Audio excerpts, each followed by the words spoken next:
Join us on GhanaTalks Radio. Let's serve you a buffet of breakfast. From news headlines review, current affairs to social issues, entertainment, sports, and all the trending stories live on our mobile app and across all socials from Monday to Friday, 7 a.m. to 10 a.m. With me, Pakwesi Omare, Regina Bless, Deborah Adoso, and I am Esinal Fiagbedu. This is GhanaTalks Breakfast Show. Are you ready to amplify your business or brand's reach and make a meaningful impact in Ghana and beyond? Partner with GhanaTalks Radio today to connect with a diverse audience across Ghana and beyond. Elevate your brand through on-air promotions and social media. Boost your brand during prime time. With GhanaTalks Radio, you can extend your reach across digital platforms. GhanaTalks Radio is not just a station, it is a community hub where your brand becomes part of the conversation. Join us in fostering connections, celebrating culture, and making a lasting impression. For customized sponsorship packages and enquiries, email contact@GhanaTalksRadio.com or call +233 202 544614. GhanaTalks Radio, giving the youth a voice. GhanaTalks Radio, #1.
A peg or a kiss.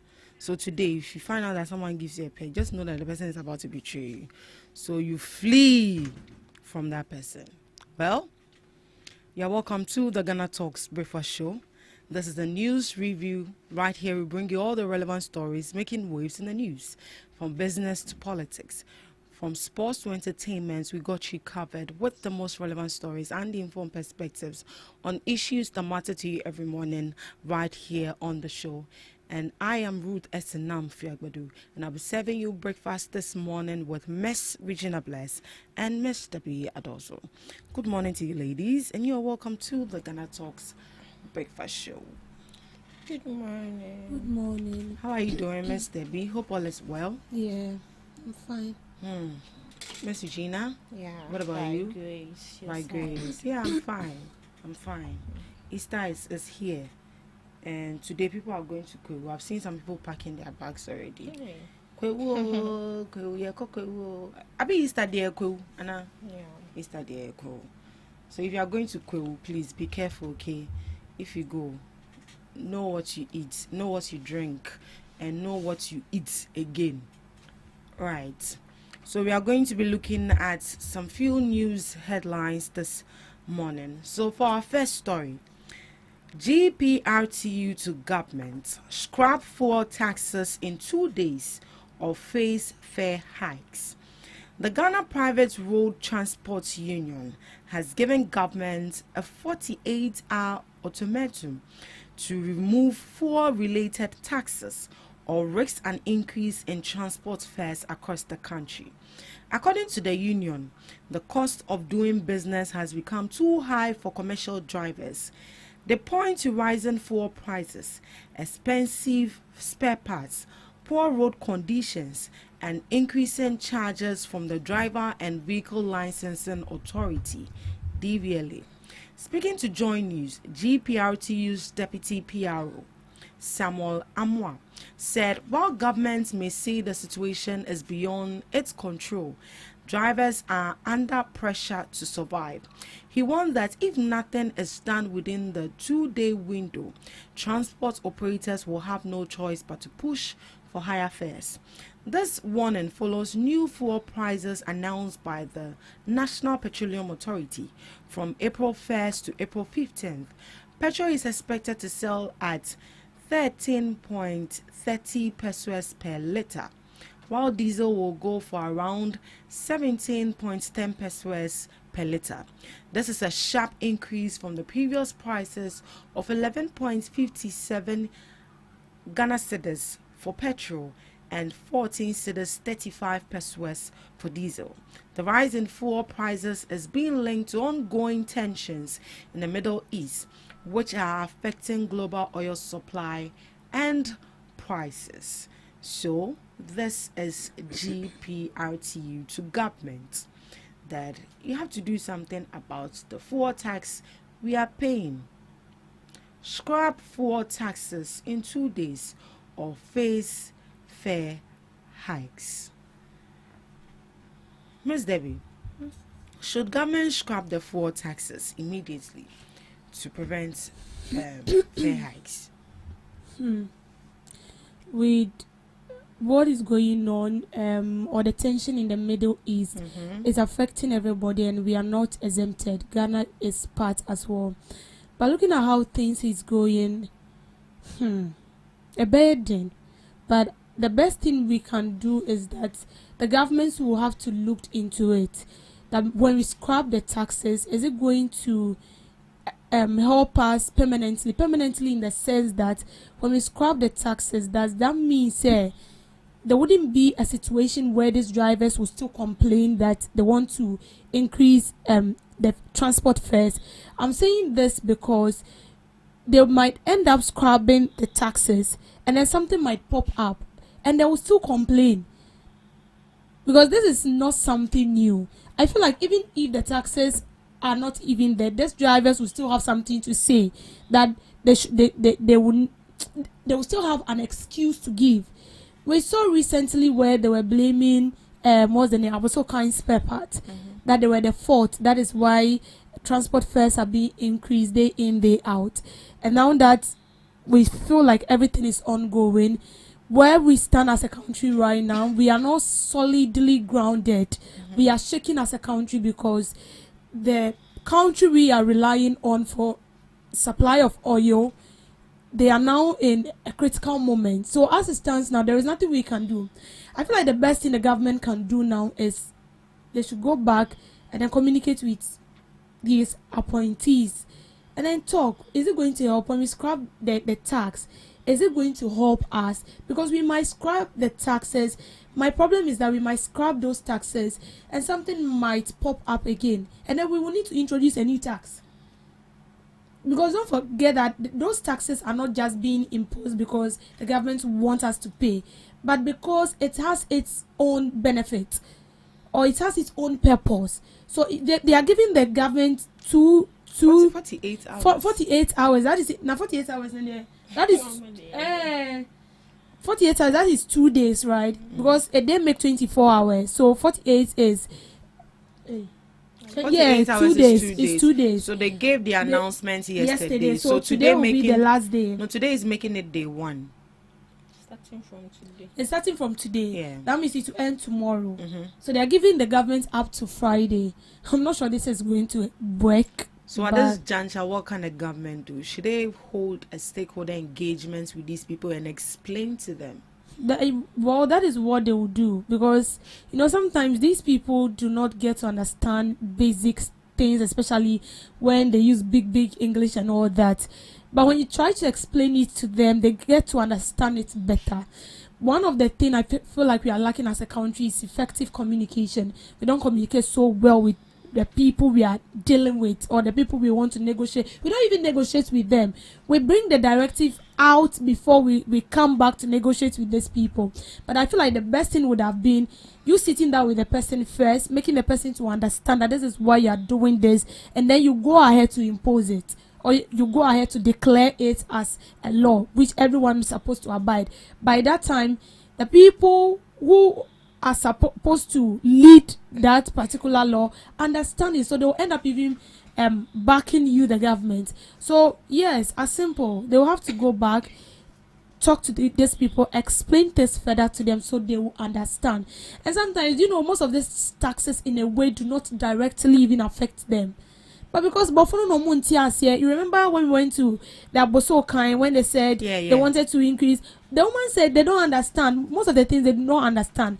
But later on, when they came to explain to them, there were instances where I think City went and they said they are not going to increase it because they've now understood that it's not going to affect their businesses. Yes. So education is very, very so the needed. government should hold a stakeholder engagement with these drivers and explain to them. But in your opinion, should you think the 1 CD levy should be scrapped? Because that 1 CD levy is actually the levy that is paying our energy sector debt. And we were in this country where fuel prices were as high as 17 Ghana cedis and people were still, purchasing. But now it has been reduced to 14 and 11 Ghana cedis, and, you are paying 1 CD. The 1 CD is even part of it all. That makes it 11 to 14 Ghana cedis. And drivers are already complaining. Miss Regina. Yeah. Okay. So I think I would understand the grievances of these drivers, because mind you, we are paying this levy. The 1 CD levy. The 1 CD levy. Plus the increase in fuel prices. The last time I checked, 17, almost getting to 20 cedis. So, in as much as we might think, oh, it's just a little amount of money, mind you, it's draining these drivers. And if automatically prices of fuel goes up, we, the citizens or the consumers, should also be ready to make sure that we face the increment of transport fares, because it's automatic. I quite remember talking to these drivers. They sometimes tell us that the increment of fuel, the transport fares is not only based on fuel. It has a lot of factors, and the number one important factor is the Aboso kind spare parts dealers. Yes, but at this moment, it has nothing to do with Aboso kind. They haven't even thought of it. Exactly. This is the fuel price going up. So it's automatic. We would also face it. So, in as much as they've given a 2-day ultimatum to the government, I believe as consumers and as passengers, we need to prepare ourselves for increment of transport fares. As she said, 2 days, I don't think the government can scrap it. Is it even justifiable to give the government 2 days to respond to you? Naga. 2 days. We are citizens and the government is accountable to us. They have to listen to us, they have to respond to us. So even if it's 1 day, they have to come out and so if after 1 day the government doesn't engage with these people, that means that they are going to take things into their own hands and increase transport fares. Even if the fuel, the tension that is going on in the Middle East does not happen, these people still increase fare. Yeah. Now they were wanting to increase already. And no more So if the government should scrap the D levy, what would the government fall on to pay the energy sector debt? And they'll have to donate money. And then D levy Is there any other alternative the government can follow on? Any other alternative? The best alternative has to do with you going back to these people and communicating with them, because as it stands now, there is, let me put it this way, there is no hope anywhere, because the people you are relying on are also facing the only say one of they've increased it. I think a barrel of diesel is going like $100,000 or something. And where we go to import the oil, so it should tell you that they are also facing it. So it's not only you, the you can say the customer. They're also facing it there. They're also facing it there. So it's high time the government holds a stakeholder engagement with these people and explain things better to them. But the fuel prices has already gone up, and the probability that transport fares will also go up is 50-50, depending on the kind of engagements the government actually holds with these people, what the government say to these people. Maybe they might consider and be like, oh, formerly we even used to buy it for 17 cedis. Even when they were buying it for 17 cedis, I think they even increased fares. Yeah, they did. Yeah, they did. But the 2-day ultimatum there, I think is very, very, very short. But anyways, there will be a new development to this particular issue, and as at when it comes, we'll hear of it. Right, moving on to our next news item. Minority to table private members bill to reform Gold Board. The minority in Parliament says it will introduce a private members bill to amend the Ghana Gold Board Act in a bid to fix what it describes as a major structural problems. Speaking at a meeting with the Ghana Employers Association, the ranking member on Parliament's Economy and Development Committee, Kojo Opon-Nkrumah, said the current setup of the Gold Board has serious weaknesses. He explained that one key issue is the combination of regulatory and commercial roles within the same institution. According to him, this could affect transparency and accountability. In simple terms, he says the same body should not be both the referee and a player in the game. Mr. Nkrumah also raised concerns about certain parts of the law, including how gold hoarding is defined. He noted that this could negatively affect jewelers and other businesses in the gold value chain. Another concern is the cost to the state. He says government is currently paying incentives to gold dealers to discourage smuggling, but this reduces the overall revenue Ghana earns from its gold. The minority says although some of their earlier suggestions were considered, many were ignored, hence the need for a new bill. They add that they will engage stakeholders as they prepare the proposal, with the aim of improving efficiency, ensuring proper regulation, and protecting private sector players. So this is coming from the minority, and they are set to table a private members bill to reform Gold Board.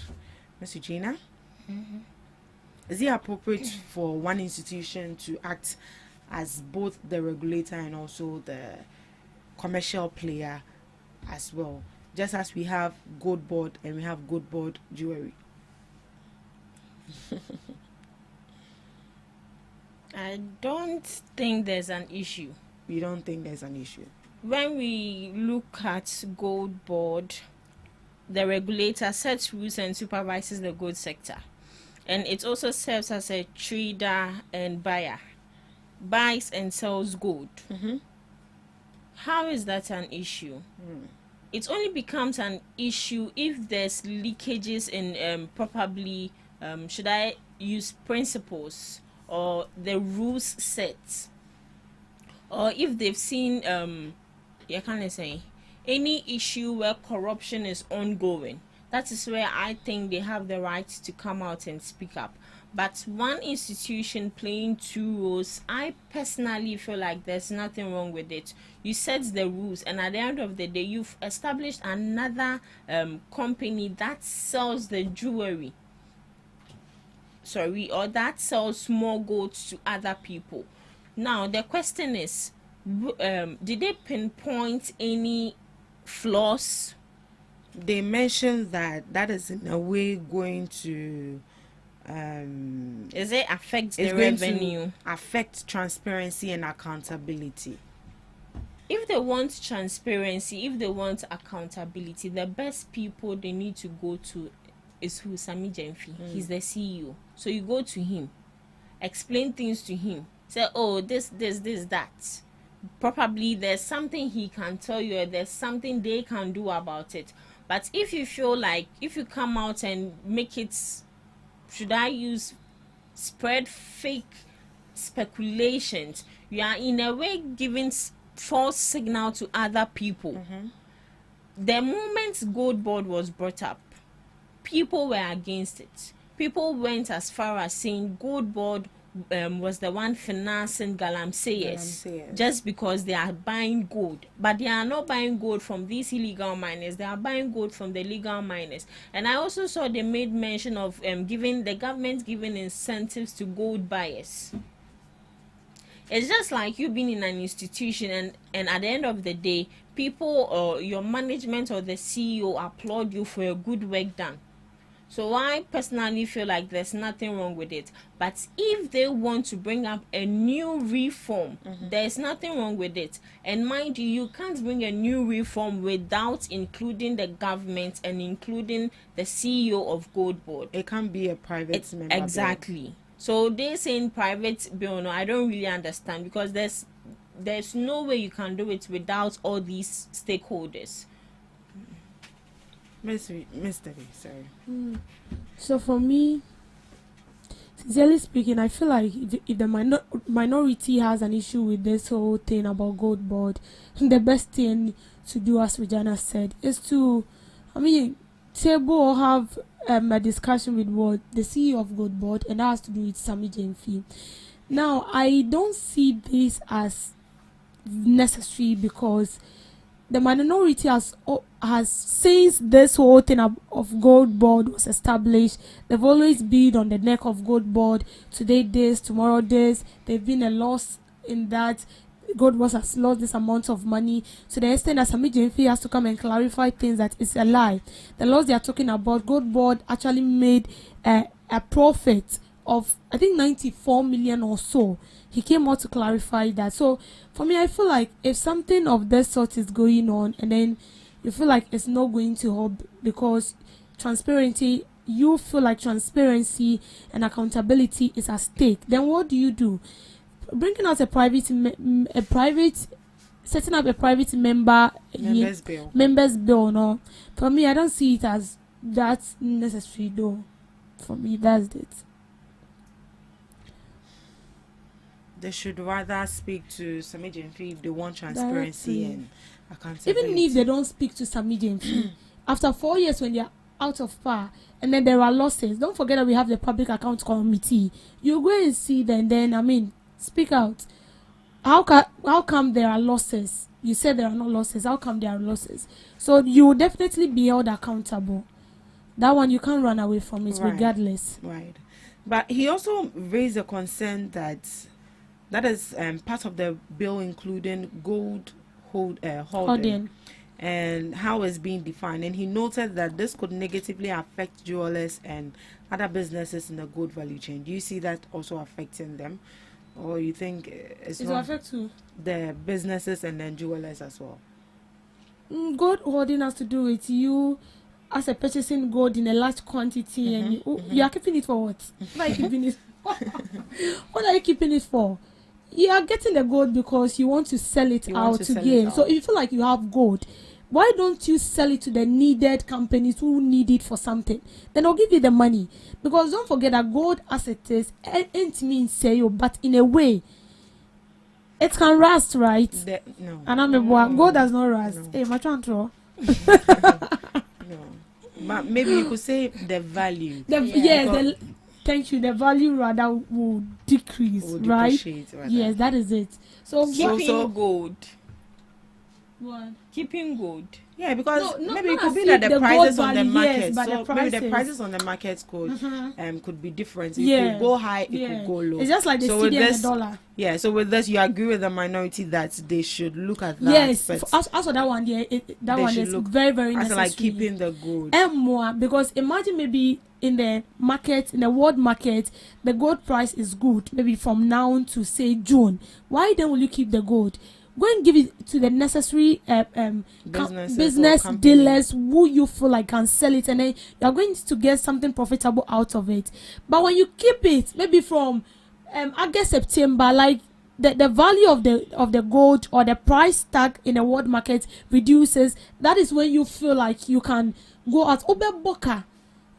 So why will you keep it? Just or give maybe it. they'll keep it when we need money as a country, then they'll sell it at that point. Maybe they want to do it like how farmers do it. They'll go and cultivate maize, and then they'll keep it value no cost. Then they'll bring it out to their market to sell. If that is it, in a way it makes sense. But I feel like you don't have to keep it. Well, there should be a better explanation from them as to why they are actually doing gold hoarding.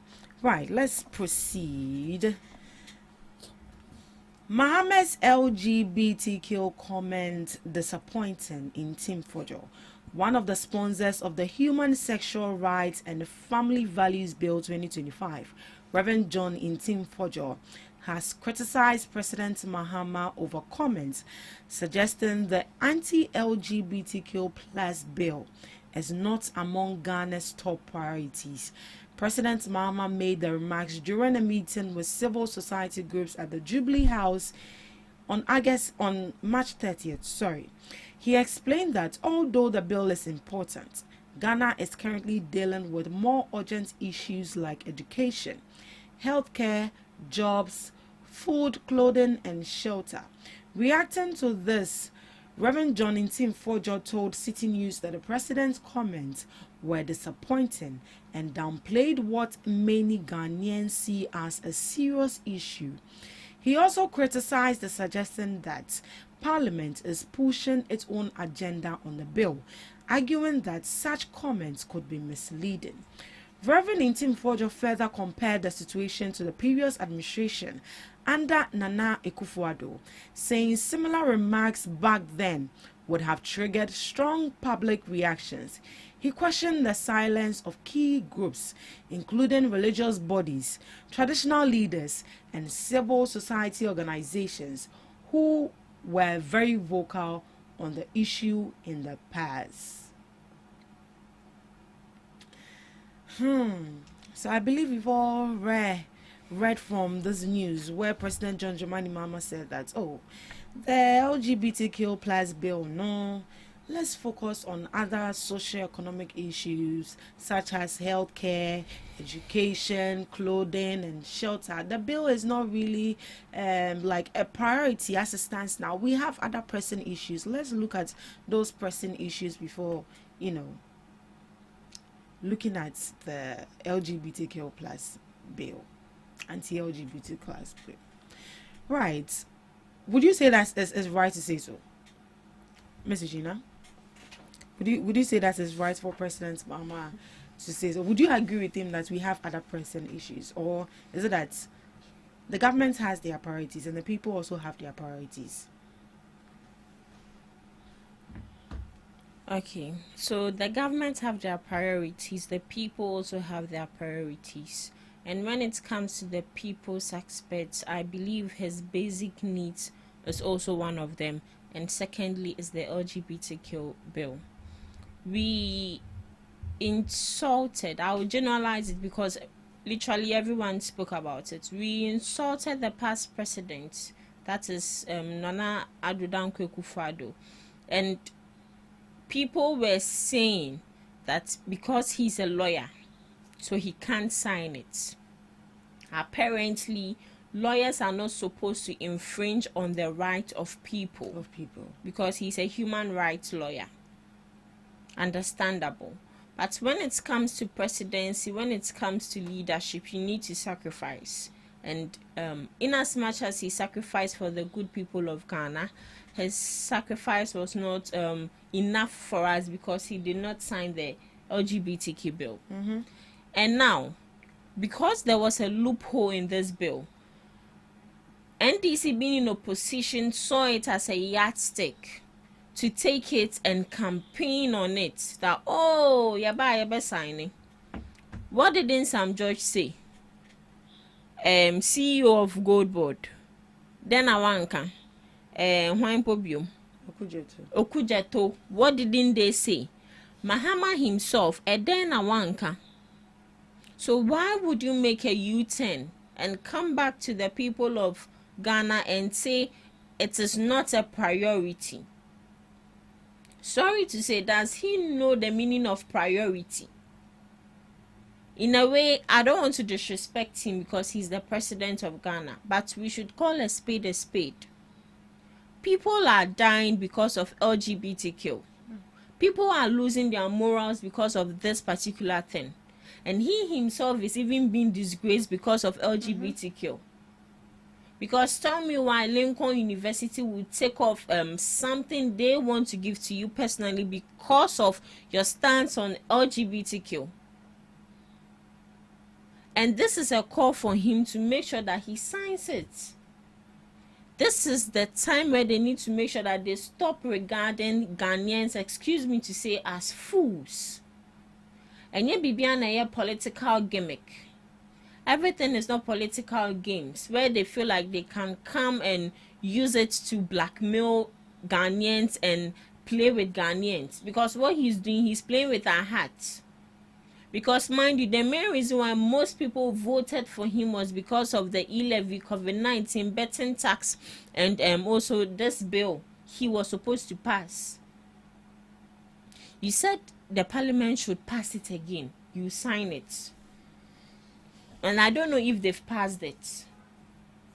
Now you are telling us, making a U-turn, where there's a runabout to, with Chinohosa, I feel there's some my brain, my main kind of quenchramu. And yeah, they best sign it. Share what he said, I'm on sign it. They will not sign it. But I don't think it's right to say that they won't sign because he didn't emphatically say that he's not going to sign. Yesterday you made mention that Mahama is a communicator. But with that statement shows that he's not a communicator. Every communicator knows how to communicate very well. Mind you, we sitting here, we are also communicators. Sometimes we refrain ourselves from saying certain things. So even if you are supposed to say, excuse me, foolish, we will find a way and make it jovial. We will find a way and put it. Why do you put So yesterday I was saying, say, in as much as I won't sign a crown pass and papa be catching. You should lie to us. No, not lie. You should say the truth. But why would you not sign? Mind you, the only reason why I feel this government will not sign the bill is because certain support systems will be cut off. Yeah, what is happening back door? They should tell us what is happening. Exactly, what is happening. As to why they don't want to sign it. When I think, is it Guinea? Oh, Senegal. 10 years. If you are caught. Now, individuals in Ghana are bold to dress like women. Yeah. We have content creators, fine. But some people are bold to even come out and reveal that I'm a transgender. Yeah. An original born male would come out to boldly say I'm a transgender. He's behaving feminine. And we also have men and women who are also taking pills, injections to behave like men. Like, what is the sense in this? And he's telling, Bola is there. And you say you want to. What is that? It is wrong. And you come out to tell us that this issue has to be solved democratically. No. And you be beyond your communication. If persuasion fails, force must be applied. The last time, do you know now the gays, they've started a podcast. Especially on TikTok. They started a podcast in Ghana. In Ghana. One person said, me, I'm gay, and there's nothing you can do about it. Even if they pass the bill that we should stop wearing female clothes, there's no way I'm gonna stop wearing female clothes. I was like, hello? We've lost another meal. A lot of them. We've lost another meal. He better comes back to us and explain things. And Sam George too. Sam George. Please, let's leave Sam George. Miss Debbie. You see, this whole issue is kind of sad and hurting because personally I wasn't expecting that from the president. I felt so much disappointed, and I wouldn't believe you when you tell me that it's a slip of tongue or it's a mistake. This is not mistake. He meant what he said. The LGBTQ is not urgent enough, but to us it's very, very urgent. And I'll be frank to you that a lot of people voted for the NDC because of LGBTQ. They wanted the bill to be passed. And you see, we are not better off than Gambia. We are not better off than Senegal. We are not better off than Burkina Faso. We are not better off than Mauritania. We are not better off than Zambia. We are not better off than all these African countries that have passed LGBTQ into law. And you see, we are all mentioning Senegal because they've stood their ground. It was 4 to 5 years. And then they received a letter from the Western world that the president should not sign the bill into law. And that's gingered him. And for 5 years, or only 10 years. Of course, you've angered him. Oh, yes, from 5 years. Why should I be in my country? And then you are dictating for me. A letter. You are dictating for me. Left for me. That's what exactly happened. So he has extended it from 5 years. From 5 to 10 years. And all the members of parliament agreed to it. And they signed it into law. So Ghana, are we different? Or our blood is different? Or wait, or is the government trying to tell us that in a way some of the members of parliament are also doing it, or some people in government are also doing it? Because I don't understand. Why will you tell me that LGBTQ is not urgent? Seriously. It is a, excuse me, about to funk urgent. Or you say it's a calling. This is not a calling. And you see the bill, if you have a chance to read the bill, you will see that it's anuoshe. Because you cannot dress as a male and be creating content. And all this, you see, sometimes you take things so lightly. A guy will be dressing like a female for content creation.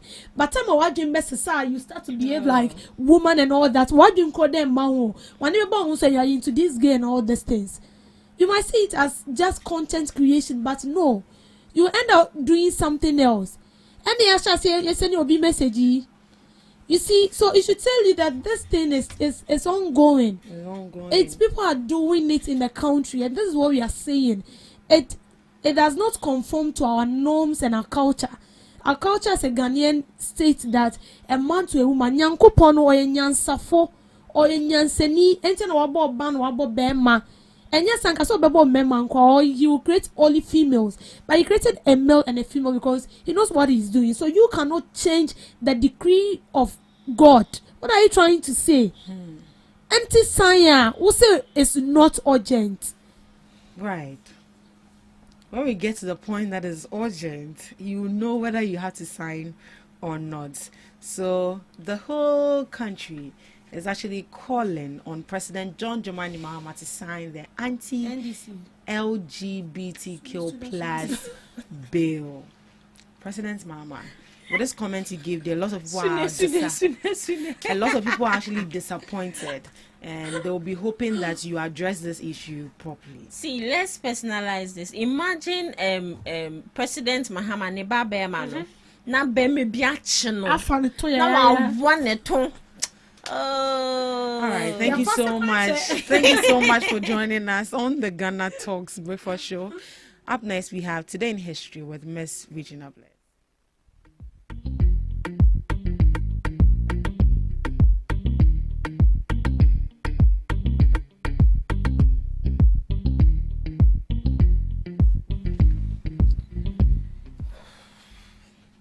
Bringing you today in history on this day, 2005, Pope John Paul II dies at the age of 84 in his Vatican private apartment.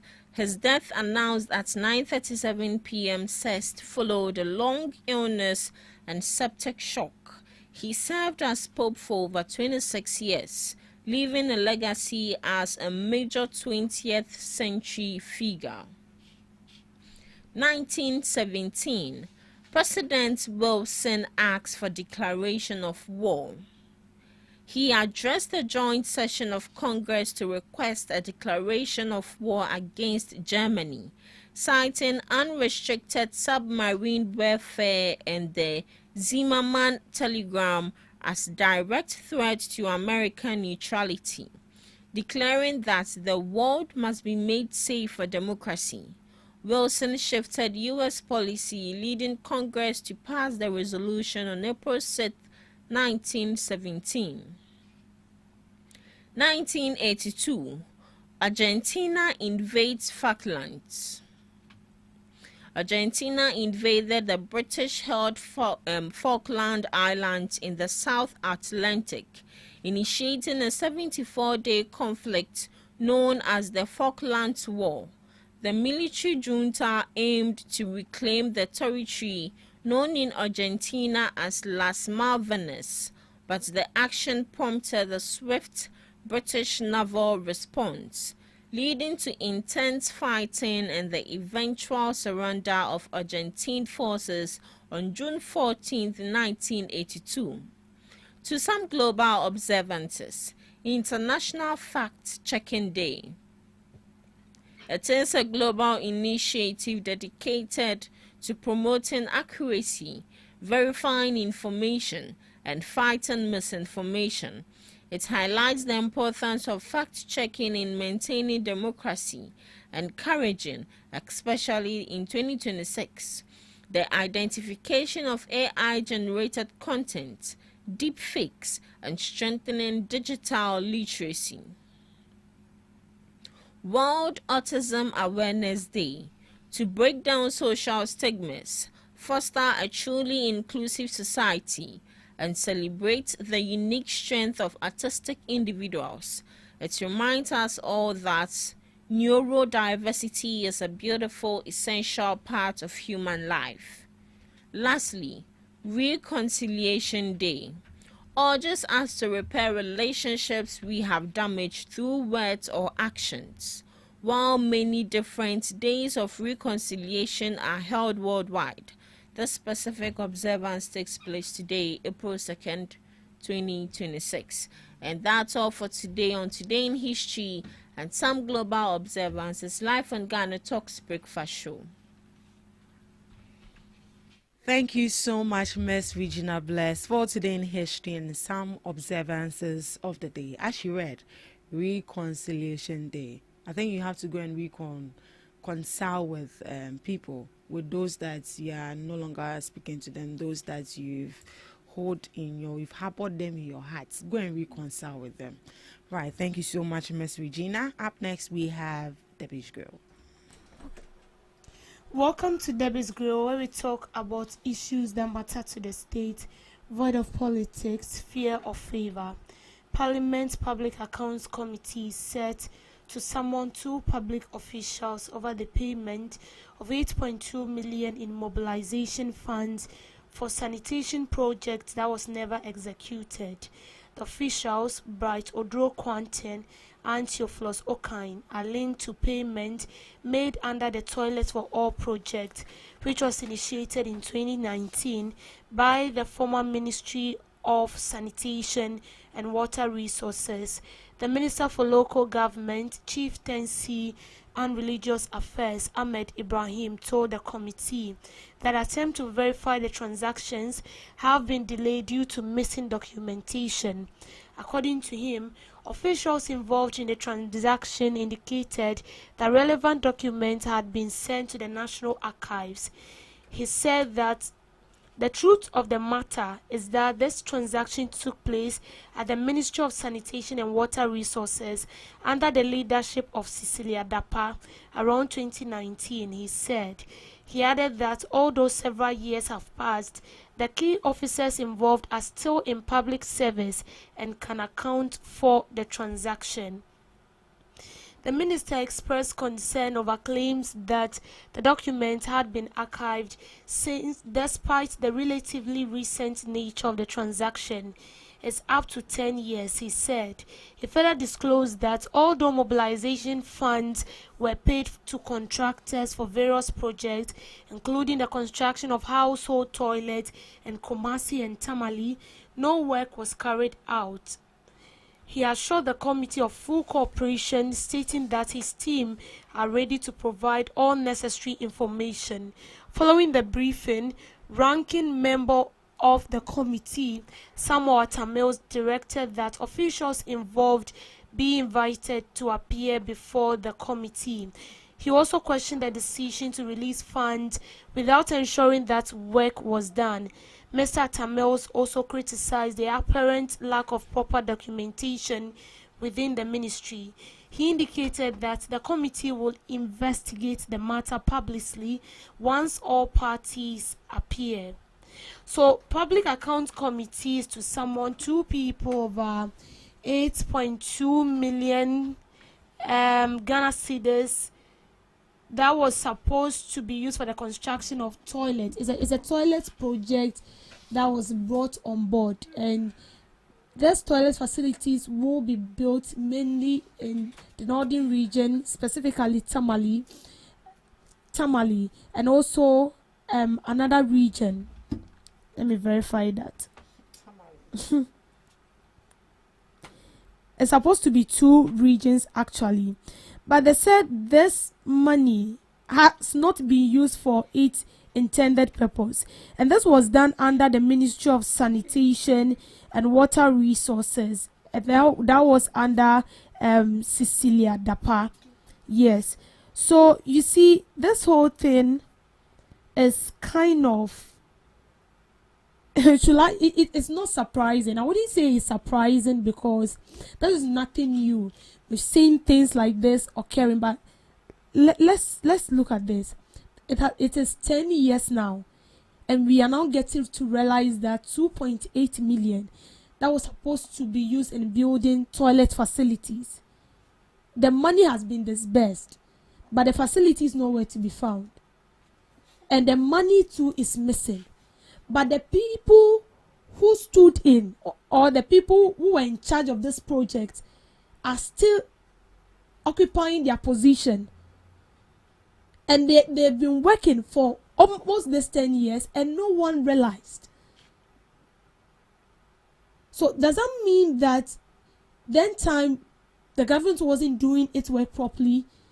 There wasn't any supervision or monitoring? Do we just disburse money, or after the money is being disbursed, we have people that monitor to check and be sure that the money is being used for its intended purpose?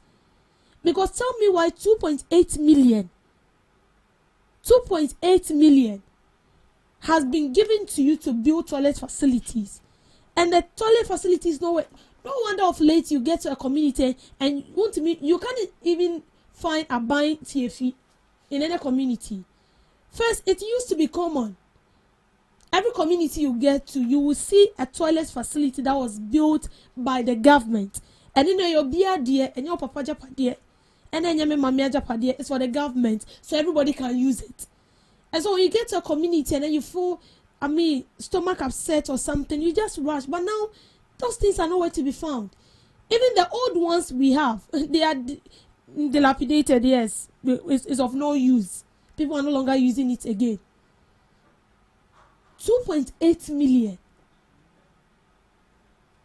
And that was under the auspices of Cecilia Dapa. No wonder they found such a huge amount of money in her room. So sometimes I kept asking myself, are we serious as a country? Because when all these things happen, it tells me that we have the money and we don't really know what we want to use those monies for. Because this is taxpayers' money. Those monies are not being plugged on trees. They are taxpayers' money. It is my money, it is your money.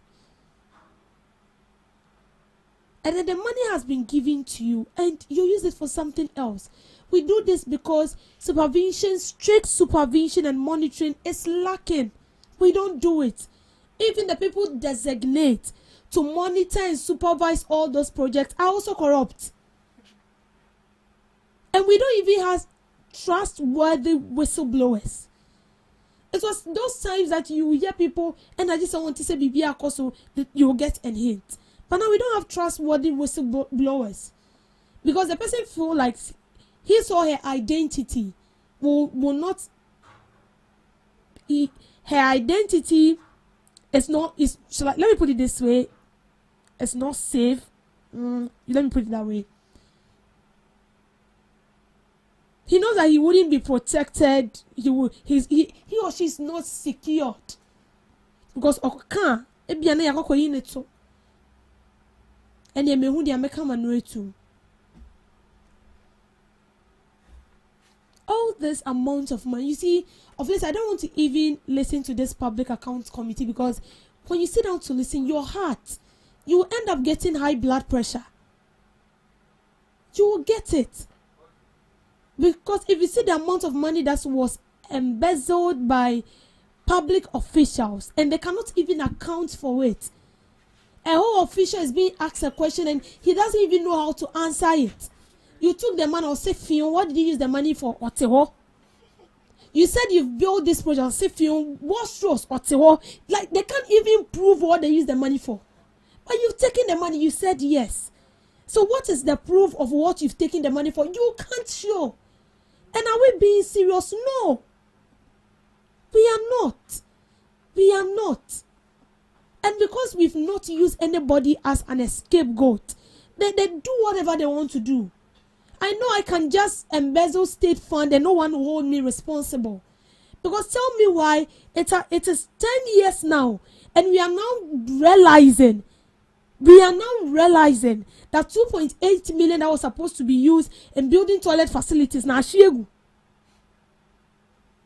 And those people responsible for that are still holding their position and they are working.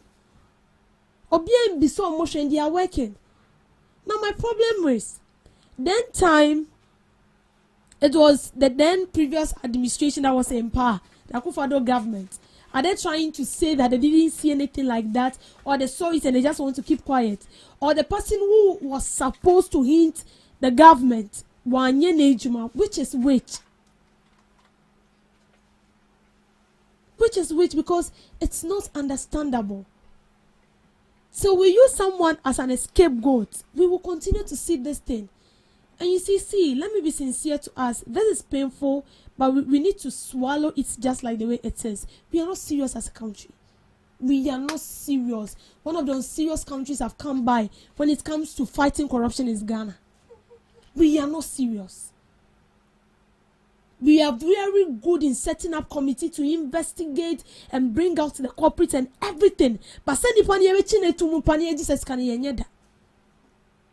and sometimes I find it difficult to believe that even the money they said they've taken, I find it difficult to believe that some Panyampanas can yensaka. Because it's only stated on paper. You don't get to see it. Some Pascano or the only thing you get to hear is that we're able to retrieve or we're able to get maybe this amount of money out of the total amount of money. You don't get to see it. So it makes it so difficult for us to believe you. And trust me, it has eroded public trust. We don't trust we don't trust them anymore. We don't. We don't trust you people any longer.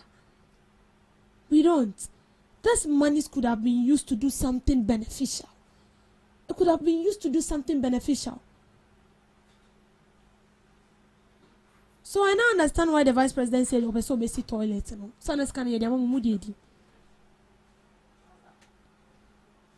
now you cannot even account to it. And I'm hoping that the day those two public officials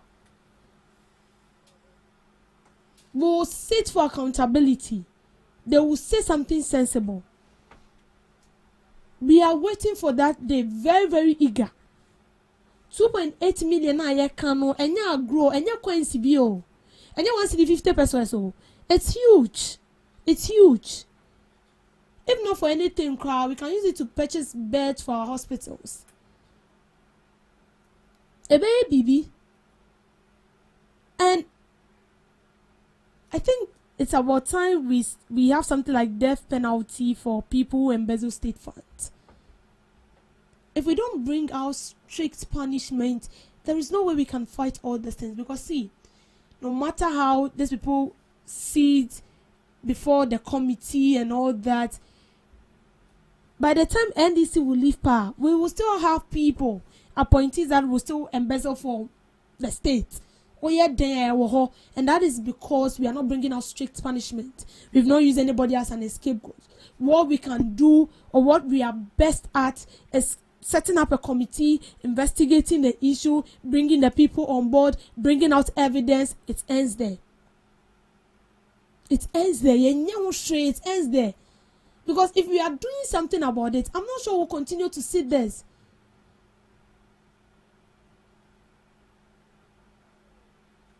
It's just simple. Common sense tells us that when you find your mistake or you realize your mistake, you work towards that. And then the next time you don't fall into that same trap or that same pit. So if you know that the first time you fell into that pit, you walk through the left, you took the left route and then you fell into that pit. Common sense will tell you that the next time you are walking, you don't use that path. You change to the right path. But that is what we are lacking. We are begging you. It is our money, not your money. So if a money or an amount of money is being disbursed into constructing a particular project that is for the state, it is for us. Do it for us. And please, let's take this issue so seriously. Let's start punishing people severely. If we don't do that, then we are not serious. Then let's just dissolve this public accounts committee. We can't be, asking people questions and all that. Because the more you do that, the more we still see things like that. So what is the essence? We are just wasting state money. Thank you for making time with me on Debbie's Grill. Thank you so much, Miss Debbie, for that girl. And thank you too for joining us on the first segment of the Ghana Talks with us show. We'll be going for the news shortly, and right after the news, we'll be back with the second segment. Are you ready to amplify your business or brand's reach and make a meaningful impact in Ghana and beyond? Partner with Ghana Talks Radio today to connect with a diverse audience across Ghana and beyond. Elevate your brand through on-air promotions and social media. Boost your brand during prime time. With Ghana Talks Radio, you can extend your reach across digital platforms. Ghana Talks Radio is not just a station, it is a community hub where your brand becomes part of the conversation. Join us in fostering connections, celebrating culture, and making a lasting impression. For customized sponsorship packages and enquiries, email contact@GhanaTalksRadio.com or call +233 202 544614. Ghana Talks Radio, giving the youth a voice. We bring you local news, business news, international, sports, and entertainment news. Right here on GTR.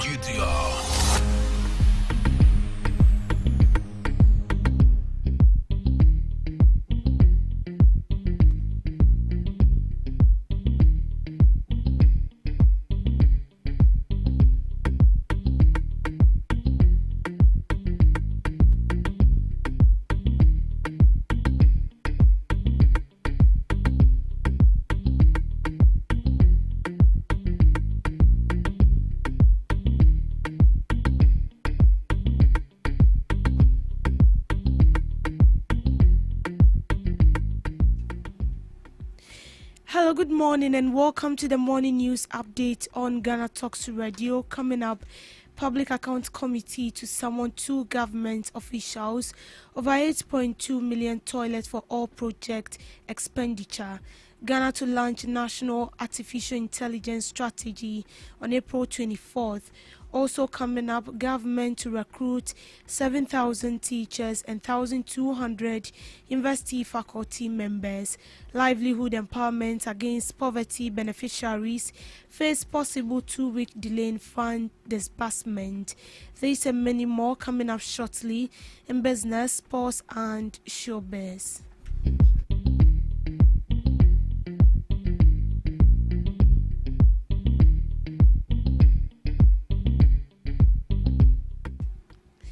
The Public Accounts Committee is set to summon Bryce Odro-Quanten and Theophilus Okine, former officials of the Ministry of Sanitation and Water Resources, over 8.2 million in claims linked to the Toilet for All project.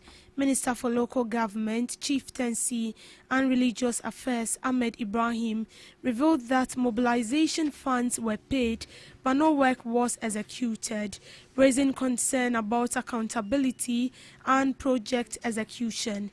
The Public Accounts Committee's intervention aimed to shed light on how funds were approved and disbursed without corresponding project implementation.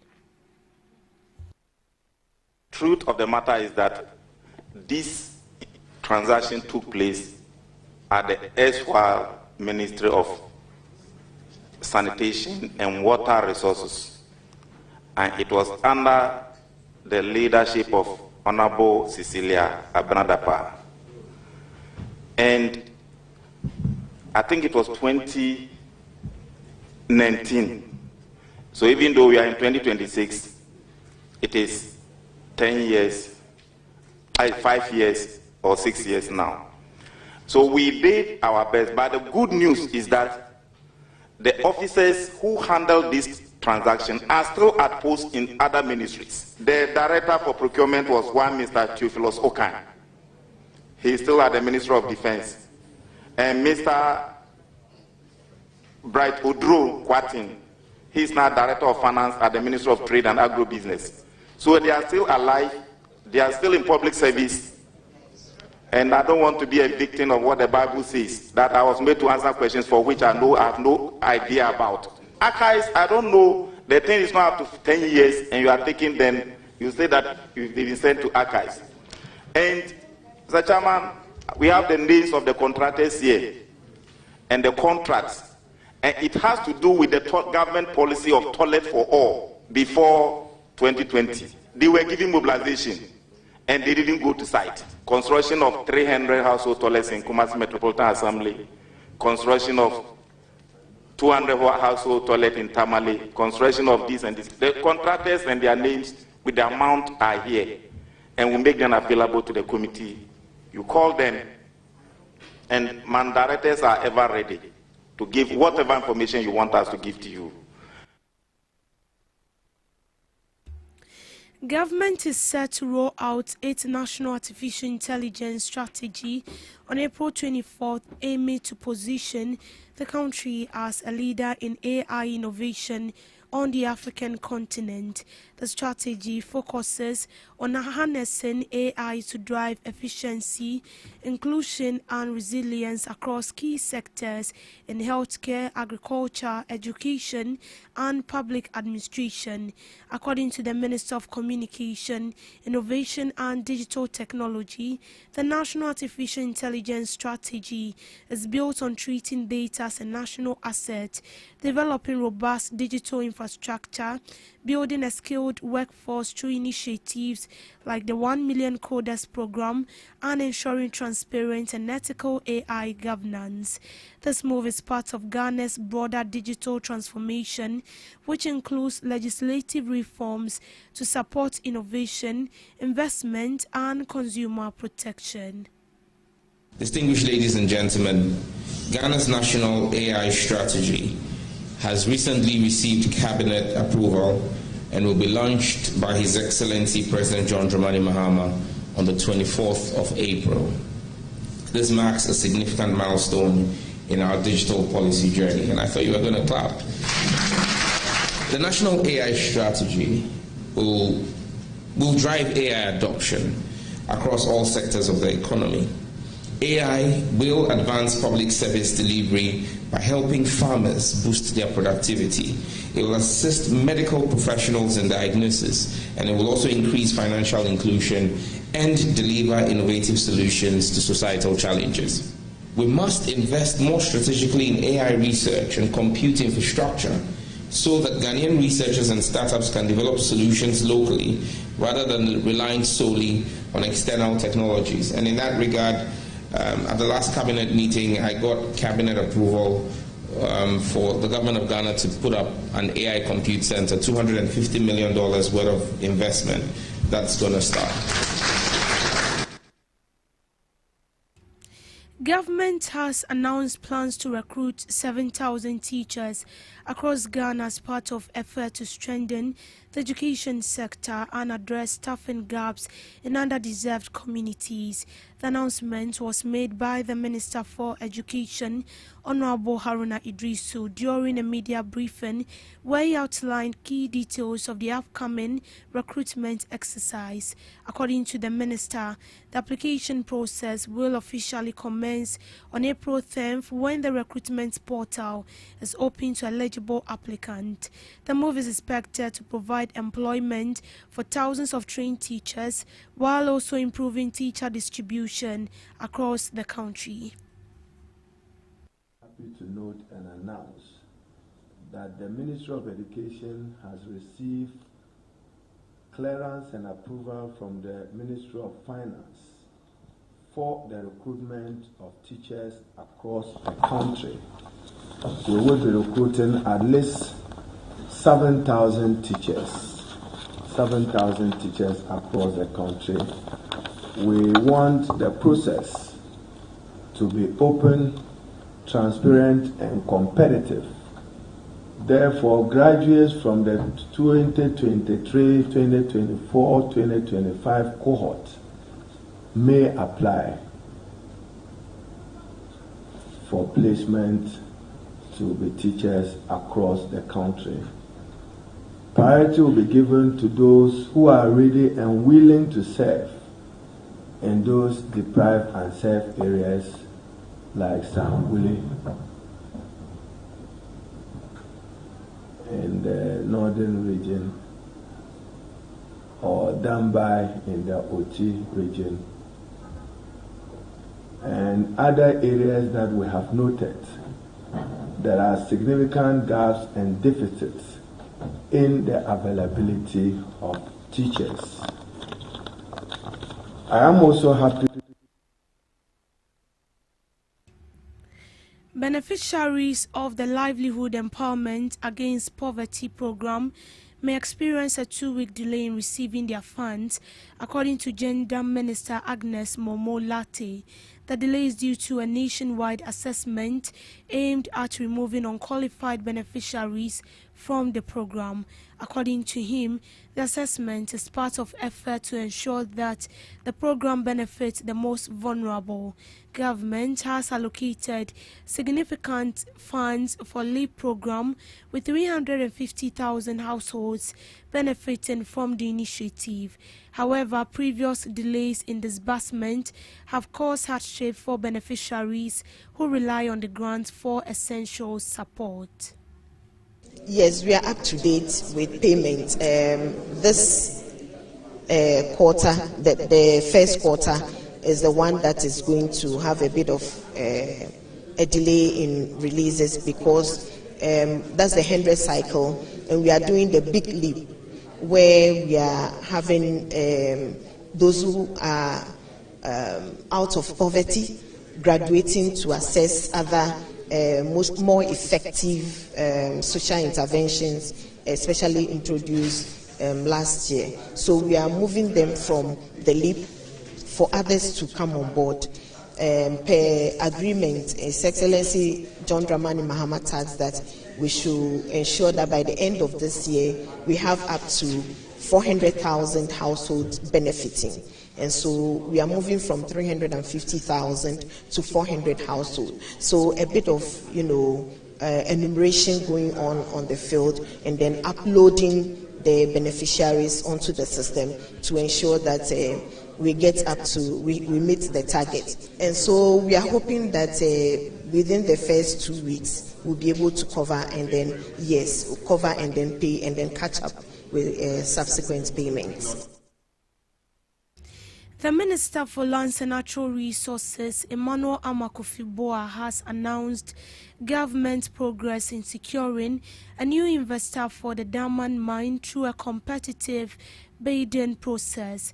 The mine's current lease held by Abosu Goldfield, a subsidiary of Gold Fields Limited, is set to expire on April 18th. The Minister of Lands emphasized government's commitment to protecting the jobs of employees, stating that measures are in place to safeguard employment, maintain service contract, and reassure stakeholders. One is to familiarize ourselves with the mine as this period, as I've described, is coming to an end. But more importantly, to also make sure we engage you and the workers here to give them the assurance. And this assurance is coming from His Excellency President Mahama. His whole focus is the people who work here, who are families, who must be protected. And so I'm here with the members of parliament who ultimately will also work on this same mine in terms of the future needs to make sure that transition that ensures that the operation is not that guarantees the safety of the mine, that also guarantees the contract or the employment of those who are already been here. And all of that are part of the reason we have come. And so we come with good news. We believe that this mine's future is ahead of us. I did not go into the details of what is important and why we made this decision. But we are also aware that there's a lot of work to be done. I can tell you that the process of the tender is going very well. I can also tell you that our commitment for whoever is going to operate this mine to protect the employees of that mine is the number one priority. To make sure that they are better off and not less is the priority of government.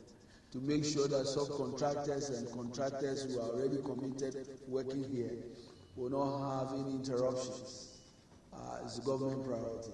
And so I think that is the reason why you see me and the members of the Select Committee of Mines and Natural Resources who are also very, very, very interested in this very important transition. In business, inflation rate continued its downward trend in March 2026, falling to 3.2% according to the latest data released by the Ghana Statistical Service. This marks a slight decline from 3.3% recorded in February 2026 and a dramatic drop from 22.4% in March 2025, representing a sharp 19.2 percentage point decrease year on year. The Ghana Statistical Service noted that this is the lowest inflation rate recorded since 2021 rebasing exercise and also marks 15th consecutive month of disinflation since January 2025. Despite the overall decline in annual inflation, prices inch up by 0.1% between February and March 2026. Food inflation continued to ease, dropping to 2.3% in March 2026 from 2.4% in February. On a monthly basis, food prices declined by 0.3%. Non-food inflation also saw a slight decline, falling to 3.9% in March from 4.0% in February. Inflation for goods slowed significantly to 1.7% in March, down from 3.2% in February. Notably, goods prices fell by 1.0% month on month. Given that goods make up nearly 3/4 of the consumer price index, the slowdown is seen as a major factor driving the overall decline in inflation. On the other hand, service inflation rose sharply to 7.2% in March, up from 3.7%. Month-on-month services price increased by 0.4%. Inflation for locally produced goods increased to 4.9% in March compared to 4.5% in February. In contrast, inflation for imported goods dropped significantly to negative 0.6%, down from 0.6% in February. The report also highlighted significant regional variations in inflation across the country. The Northeast region recorded the highest inflation rate, while the Savannah region posted the lowest rate at negative 4.6%.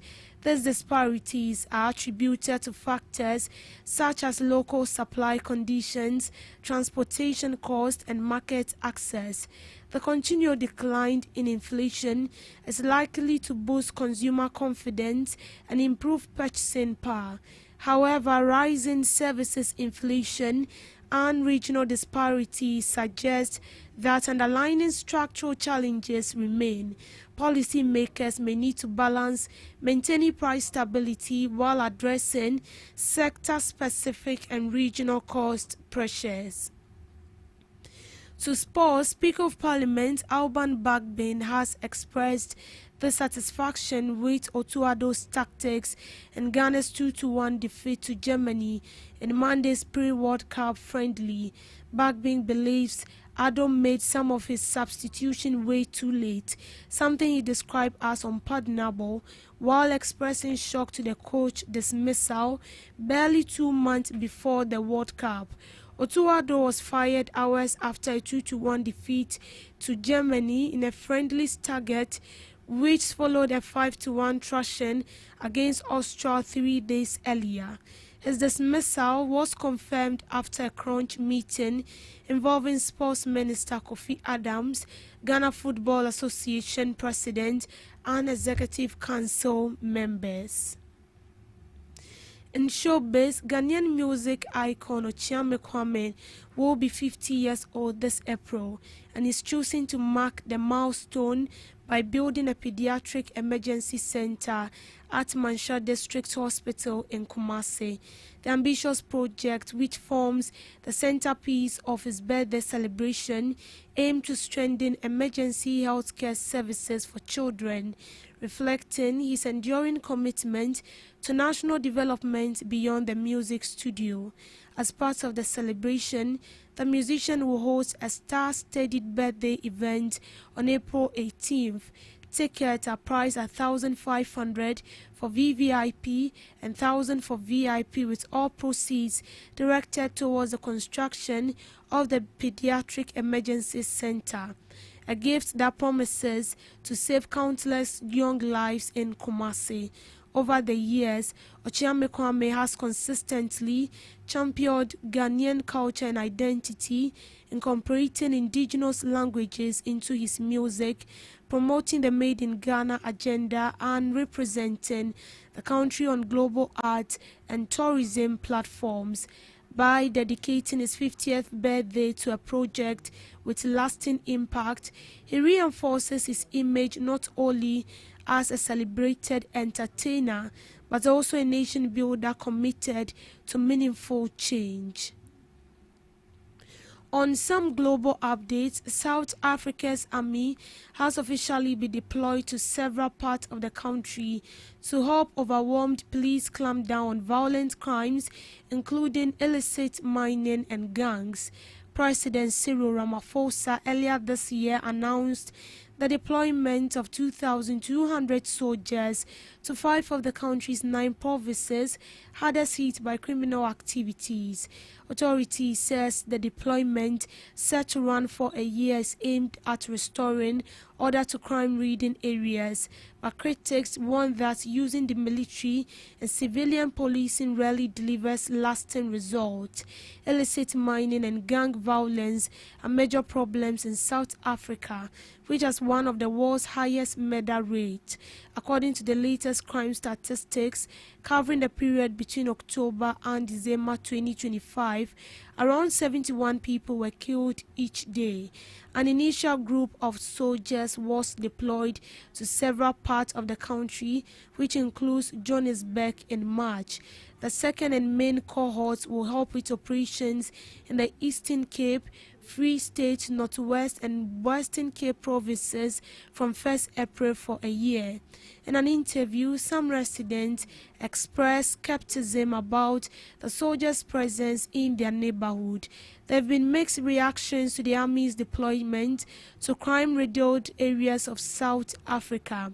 This is not the first time Ramaphosa has deployed troops to help bring down the country's high crime levels. In 2023, over 3,000 soldiers were roped in to help tackle illicit mining across the country for 6 months. In July 2021, the army was also deployed to help kill deadly riots that hit the country after the arrest of former South African President Jacob Zuma. Under South African law, soldiers can only arrest civilians under real circumstances and must then hand the suspect over to the police as soon as possible. However, some security experts have repeatedly warned that the military is trained for combat and not for the kind of community-based policing needed to build trust.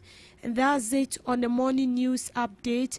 Do all to log on to all streaming platforms at GhanaTalks Radio, as well as log in onto our website at www.ghanatalksradio.com for more news stories. I am Deborah Adoso. Good morning.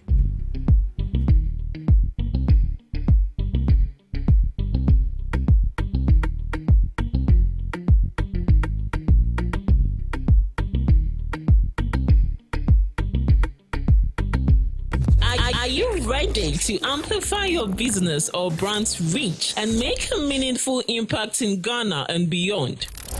Partner with Ghana Talks Radio today to connect with a diverse audience across Ghana and beyond.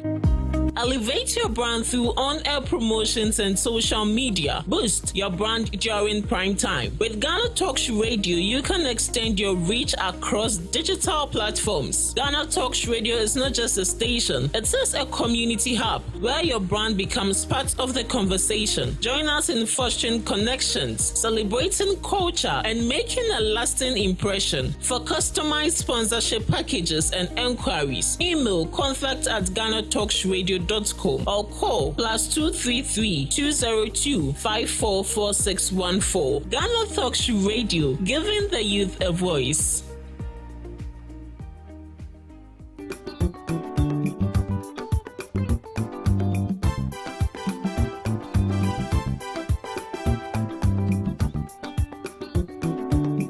Ghana Talks Radio, I wo UK abrochimemu era from Ghana mu ha e the sound system which spinning machine papa every amana ne aba begu oman Ghana mu ha.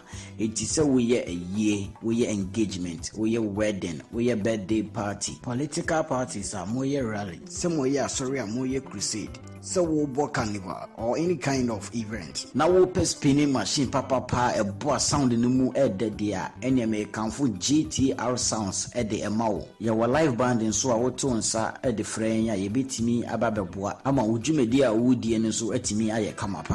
Yawa enkan pumpuni mantemo anya aponchi hotel a hope pepe ena yebutu odi ane se wo befre empanifo ewo 0546 960510 GTR sounds emu de angaza.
Good morning to you once again, and you are welcome to the Ghana Talks Breakfast Show right here on Ghana Talks Radio. This is the second segment of the Ghana Talks Breakfast Show, and as you know it, we are here to delve into the topical issue. It could be any issue at all, but it's of issue that is of concern to you and I. And as you know it, we don't do it alone, but we come along with knowledgeable guests who are going to be delving into the issue. They are going to speak on the issue. They are going to share their informed perspectives on matters that matter to you every morning right here on the show.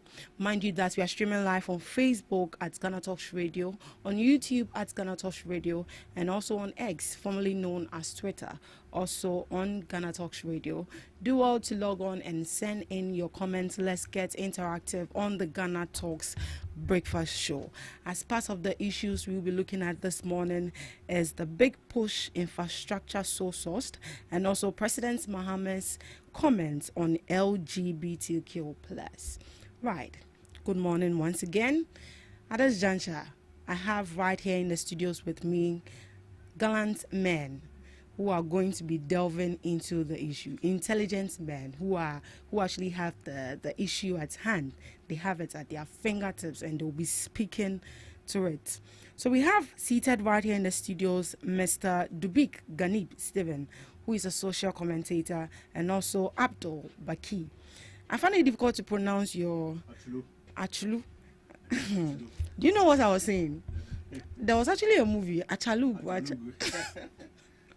So that was exactly how, I started to pronounce it. So Achalu Abdul Baki, who is the NPP communications team member as well. Good morning to you, gentlemen, and you are welcome to the Ghana Talks Breakfast Show. Good morning. Good morning, Mr. Dubik. How are you doing? I'm good, and you? I'm fine. It's been a while we saw you here. Yeah, I did. Did you travel? People don't look for me. I've been in and out, and also I had exams to write. Oh, okay. So still learning? Yes. Still a student? Yes. Chasing money? No, chasing knowledge. I'm not chasing money yet. So you're saying that you didn't make money? Okay. No. Yeah, okay. Parties in power. So. He's a social commentator. Oh, he said no. So you just whatever he wants to say, let him say. Really not. Good morning. I think it's been a while. Yeah, it's been a while. I've been to Ghana Talk Radio, so today is a privilege. What happened? And I'm happy to be back again. You didn't miss us. I miss you. I miss you so much. I miss you so much. I think it's just a little bit of busy schedules that have taken us away for some time, where we are focused on restructuring our party from the polling station to that of the electoral area to the coordinators and the constituency. So I think let me be first of all greet my boss, Royal Samalabu wherever it is, because we're moving up and down to make sure we get things fixed in the constituency and make sure we deliver to the best of his capabilities to his constituent, and make sure we also restructure our party to its strength ahead of 2028. So that is what has taken my time a bit, but now I'm back. You're back to Accra again, and I'll be consistent. Okay. I'll be consistent on the show. Oh, okay. Yes. So currently I'm back to Accra. Okay. That's nice. I'm looking forward to be on your programs more often. Thank you. It's good to have you back. Yeah. And it's good to have you back as well, Mr. Dubik. Thank you. Our regular Thursday guest is finally back on the show. Right. Before we delve into the main issue this morning, we'll be, brushing a bit on President John Dramani Mahama's as in the milestone he achieved just recently that has to do with reparation. So President John Dramani Mahama, who played a leading role as a global advocate for the reparatory justice for the transatlantic slave trade and colonialism, on March 23, 2026, the United Nations General Assembly passed a historic resolution championed by President John Dramani Mahama, which recognizes the transatlantic slave trade as the gravest crime against humanity and a form of genocide as well. Mr. Dubik. Yes, ma'am. What are your thoughts on this, please? Well,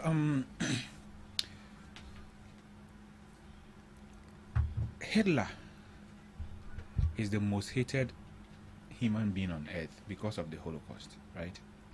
Who is the most hated human Hitler, being? Adolf Hitler.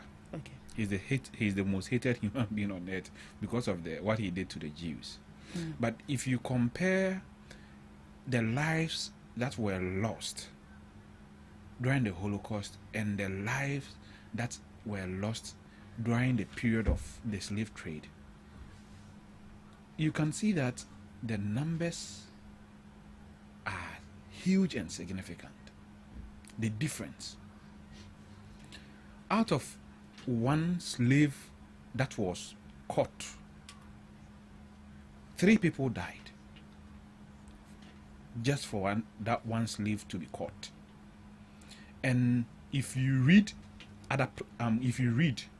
wide on these things, you realize that over 5 million people were taken. So multiply that by 3. How many do you get? Over 50 million people of Africans. Some died on the journey to Europe and America. Others were thrown off the boat. So to declare it as a sin or a crime, it's the step in the right direction. It is something that I don't think anybody who sees us Africans as human beings should argue against that. At a point in time, leather, human skin, slaves, their skins were used as leather to make bags. If you were a slave and you gave birth, the child was not yours. It belongs to your slave master. Just like a goat. If you have a goat and the goat gives birth, it's for me. Of course. You can do with whatever you want with the young goat. And we as Africans went through that. Now then you hear reparations. People talk about reparations. An African took part in it. Africans indulged it and all that. Yes, to some extent. Some Africans aided the slave trade. But you cannot see the benefit of slave trade in Africa. You can see it in Europe. Why? Do you know Barclays Bank? The Barclays brothers, they got money from slave trade and started their financial institution, which is now today one of the biggest financial institutions in the world. Why do we see the number of forts in this country, around Africa, across Africa, if we voluntarily sold our people to them? If I sell something to you, will you need a fort to keep it? If I sold something to you willingly, like my phone, I sell my phone to you. Oh, AC now, take my phone, 2,000 Ghana cedis. I sell the phone to you. Then you take the phone to your house. Will you be scared that that sold the thing to you, will come and collect it or steal it from you? Because I paid for it. Of course. But these Europeans and slave traders built forts to protect what they took, the human beings that they took. If I say what, I don't mean things, but the human beings that they took, they built forts to protect them so that the indigents don't come and take them from them again. Up to 2015, as early as 2015, UK was still paying compensation to slave owners, the generation of slave owners. When slave trade was abolished, they gave compensation for loss of property. And that was okay. But if now Africa is requesting that it's reimbursed or it is giving its due, people say they don't understand that. They insured our people, the slaves, like goods. So if you're taking this slave across the sea and he dies, when you get to Europe, when you get to UK, when you get to America, you go there and you claim the insurance for it. That is what our people went through. So today I'm super happy that we have achieved this as a country. This achievement is not for John Mahama alone. It is for all of us. Exactly. Ghanaians should be proud that we have had leaders who have championed this road, who has championed this agenda up until today. I would acknowledge the fact that the former president made a speech asking for reparations. Then, so it is. I'm happy that when John Mahama came, the initial plans that were set up, not just under the previous administration, from administrations before them, he championed it and made sure we got to where we are today. Right. So I'm really excited about whatever happened, whatever has gone on. Good. So why do we hear comments like we are doing it for the money? Of course, people will have their opinions. You get it? And sometimes I don't want to use the word ignorance. I think it is about interest. You get it? If I sit here and condemn slave trade to the high heavens, one day if I want to go to America, it can be used against me. So a lot of people have interest and reasons they do whatever they want to do. You get it? So I cannot sit here and say the reasons why they are doing it. They alone can explain why they are saying those things. But say ma dear wo na wa fa ma dear kwan bone so, right? Na mahwehwe mu abehu bebi ade no wo. Na me no ho aka ho asem. Na fa fa ma dear ma me patatika. What is kana nti na me na nkade nti na me ye. We have artifacts that are still there. When we ask them to bring it back, they tell us we don't have the museum to keep it. So before they took it, where were you keeping it? Our own artifacts. They are high Otumfo. They've rented it out to Otumfo. They've leased it to Otumfo for a number of years. Now lie. Our own. It belongs to us. When you go to them for it, they say no, we can't give it to you because you don't have the necessary things to preserve it. Where was it when you took it? When did you preserving it? Right. Thank you, Mr. Dupi. Mr. Abdul? Yes. Do you have anything to say with regards to this? I think today I would first of all a bit commend my brother for speaking genuinely and on a neutral grounds on this issue, because I've always said that we must not politicize everything, and this current dispensation we find ourselves is not a period for politicization of issues. Politics will come. The time for the era of politics will come. That is 2028. But as it stands now, is the era of governance. Is the era where we, the opposition, have to make sure we criticize constructively and make sure we also contribute our quota to the development of our nation. And anybody I see who is against this probably might have their own reasons. Probably might be because of some of the things this current government also said about this reparation when they were in opposition. But I don't think that is the justification. I leave it for those who want to do that same line with them. All I want to say is, as Winston Churchill said, that a country that forgets its past certainly has no future. And the reason why I commended my brother was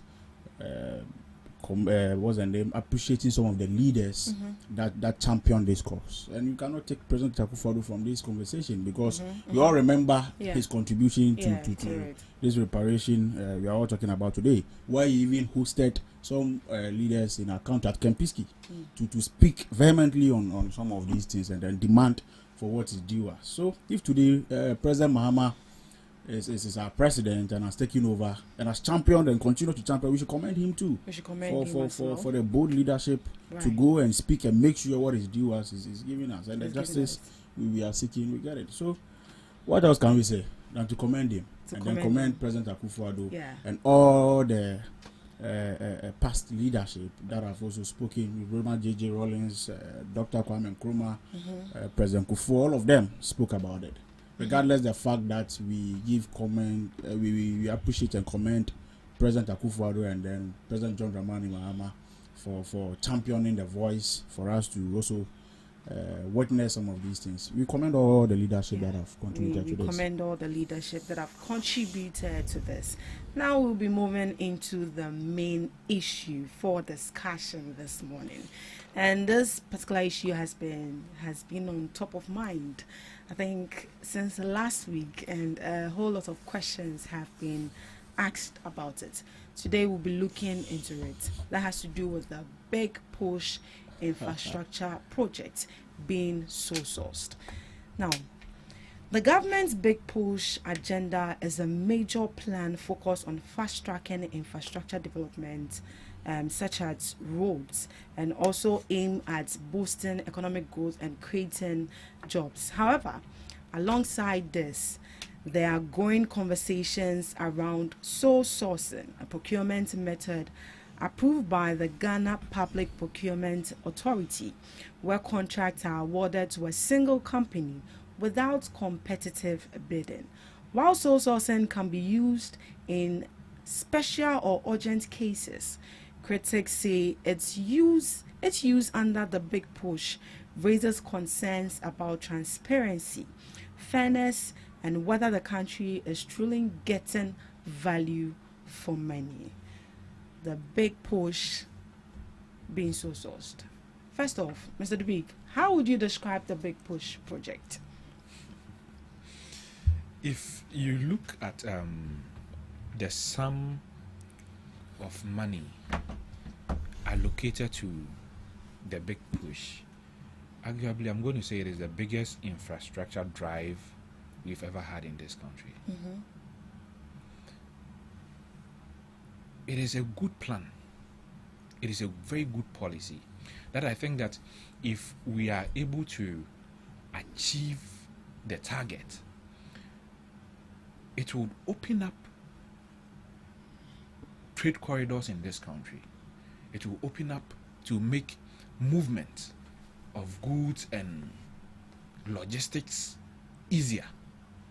Because you cannot take transport out of any economy, and roads forms integral part of transport system. Mm-hmm. You need good roads, not just any roads, good roads.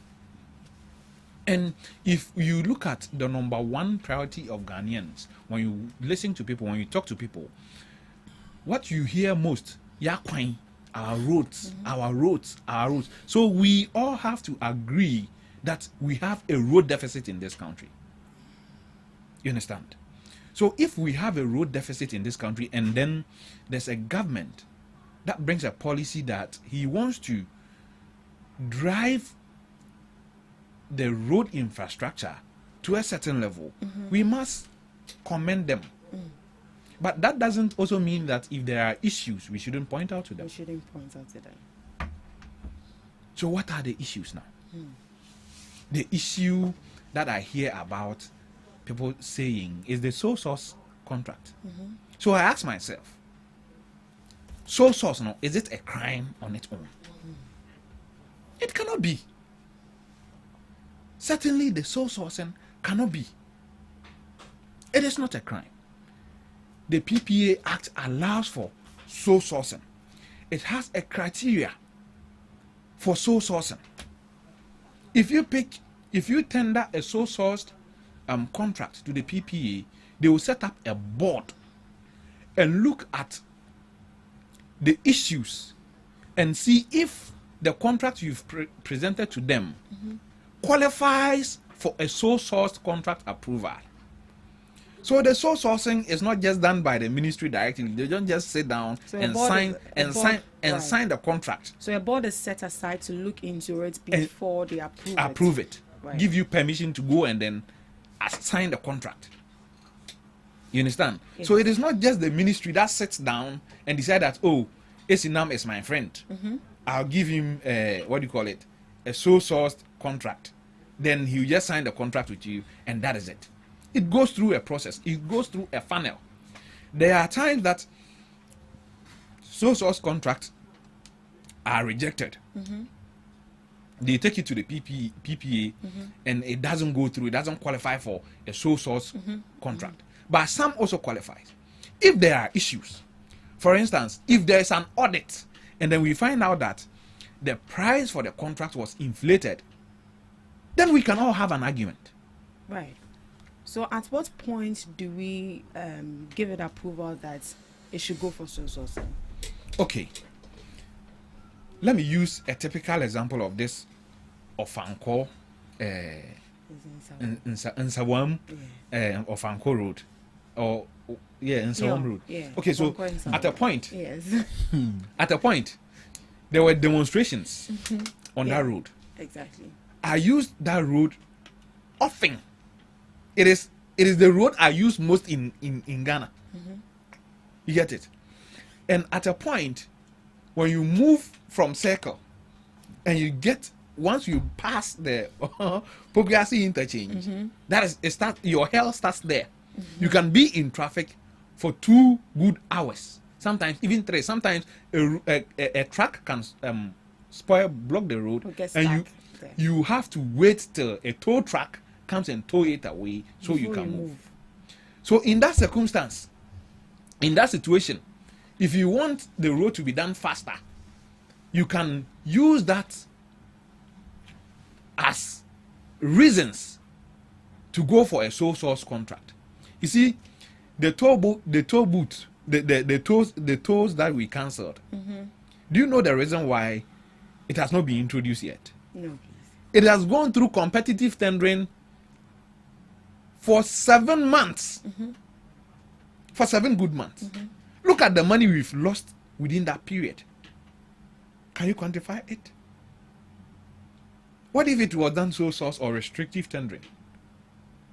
We would have been done with it, and maybe within 2 months we would have started implementing it, and we would have been getting money from it.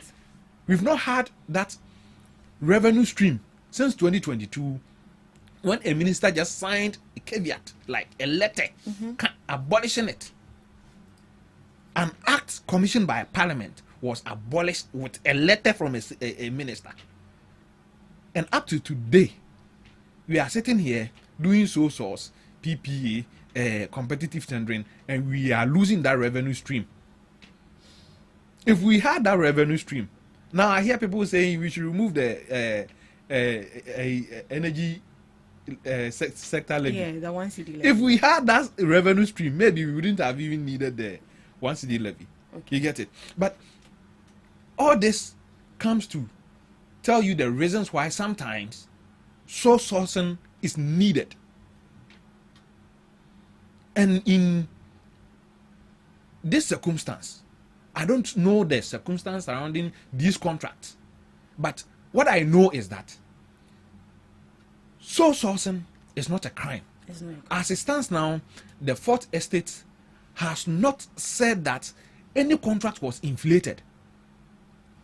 And I hear people say that, and then the companies that were awarded the what do you call it? 107. The contract. The contract. Some had 4 workers and 1 worker. It is funny. Yeah. Anybody that makes arguments like this don't even understand the construction industry. Because the constructors don't need a large permanent staff. What they depend on are consultants and laborers. They use few administrative staff to run their businesses. And let me tell you this, no way in any law that tells how many people you should employ before you are qualified for government contract. No law in this country. No law. There's no law in this country that says that you should have 10 people, 20 people before you qualify to have a contract. So what did they look at before? They look at your capacity, your experience. The capacity are the machineries, the jobs that you've done in the past. What are you talking about? You get it? The capacity is not the people sitting there. It's not the administrative staff sitting there. It is the work that you've done in the past. It is the machineries you are using to do the job. It is the expertise that you've built over the years. So the government doesn't look at whoever you bring on board, but only wants the work to be done with the machines you have available. You see, the government wouldn't look at how many people you have. The government will ask, do you have the machineries? If you have the machineries, you can get people to employ. If you have an excavator, won't you get an excavator driver to drive it, to use it, to operate it? This is shocking. Oh, won't you? So at the end of the day, construction companies don't employ masons. They don't employ carpenters sitting on their books doing nothing when they don't have any job to do. Okay. They'll only employ them after they've had a contract that they want to execute. That is when they will bring on the carpenters, the masons, the engineers, and the consultants to do the job. They employ them based on contract. Of course. Once the contract elapses, their job is done. Then they are left with the administrative staff at their offices who will bid for the contract, who will do the administrative works.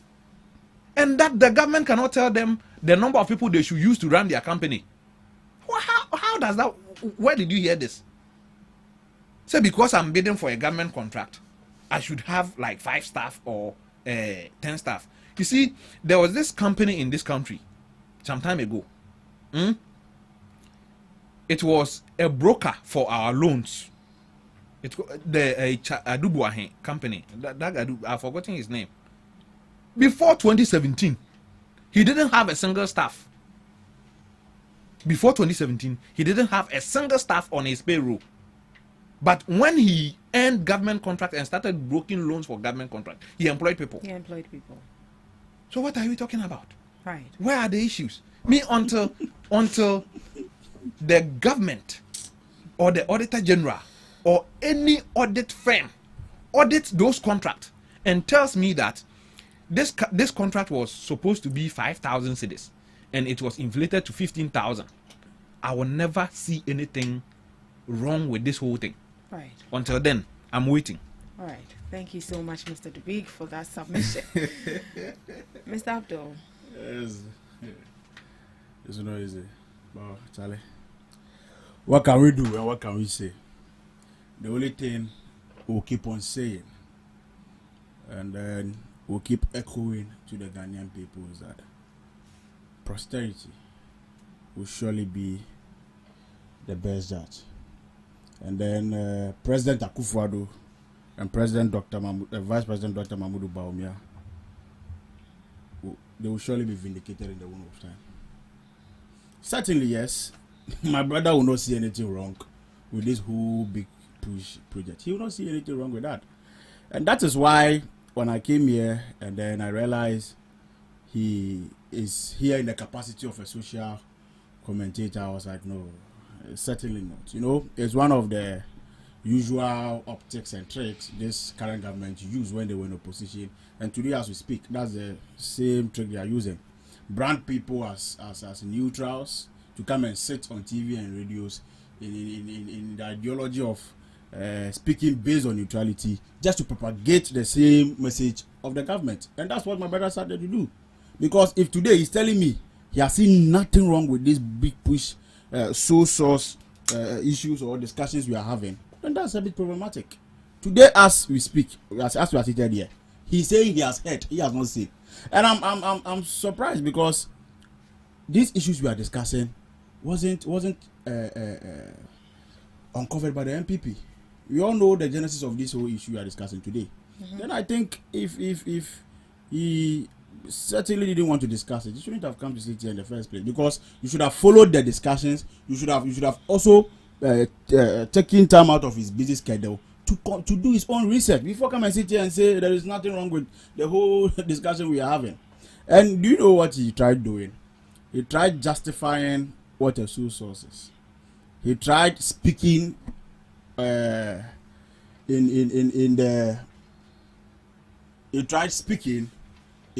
a way that would neutralize the conversation, and then he now brought his party's communication into the whole discussion where he spoiled the whole matter.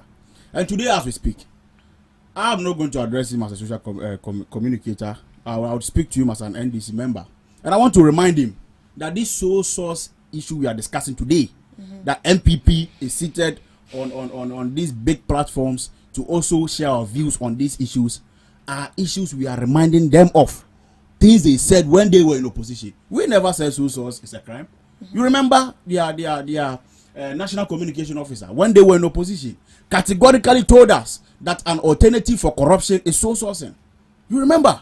You remember when their foreign minister, Honorable Ablakwa, sat on Onya TV to tell us categorically that sole sourcing is an evil practice. For that matter, in their manifesto, they've inputted it there that they are going to ban and then cut off sole sourcing.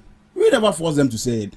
Right. Their road minister, that today he's trying to justify this whole issue on the floor of parliament, organized a press conference against sole sourcing when they were in opposition. So who is here saying sole sourcing is either legal or not? Their own majority leader on the floor of parliament, when we handed over to them, said categorically, and parliament is a house of record, that the era of sole sourcing has come to an end. That is what your majority leader said. And above all, the Opemu himself, the fine gentleman of the land, the president of our land, President Mahama, said it times without number. Even on the 2 occasions where he went to address the nation at parliament, said it that he's going to ban sole sourcing. So what is my brother talking about? Did he say he's going to ban? Go and check the president's statement. I was on the floor of parliament. I was privileged to be there. He said it categorically that he's going to bring an ally that is going to ban sole sourcing unless unless we are in critical times or emergency periods. That is the only period. That is the only time where we can take a look at that. But aside that, he's bringing a new legislative instrument that is going to ban sole sourcing. You can cross check that. So today, who is here arguing with them? We are reminding them of the things they said when they were in opposition. And this whole big push project, certainly nobody is going to have a problem with a project that seeks to bring development to our country. But we should be concerned about how some of these things are being dealt with. Because if we have over 107 contracts and 81 contracts are sole sourced, there should be a question to that. And I'm happy the minister didn't reject or did not deny the fact that the fact that there is sole sourcing. He went to the floor of parliament and admitted that yes, they have issued contracts, and some of the contracts they issued, majority of them were based on sole sourcing. Today as we speak, the president of our republic wrote to the minister seeking to get the contract, the full contract that they've signed with regards to this big push. And it will surprise you to note that the data they uploaded on their website today as we speak, go and cross check, they've deleted it. What is the reason? The website of who? Of the Ministry of Roads and Highway. You know, when this whole issue came, when Fort Estate brought the whole data, they brought the complete data of the big push on their website. Immediately the president demanded for all the big push contract to be brought to his desk, so they cross check and investigate quickly. They want to delete it. Go and check. They want to delete it. So what is their reason for deleting that contract if there's nothing wrong with it?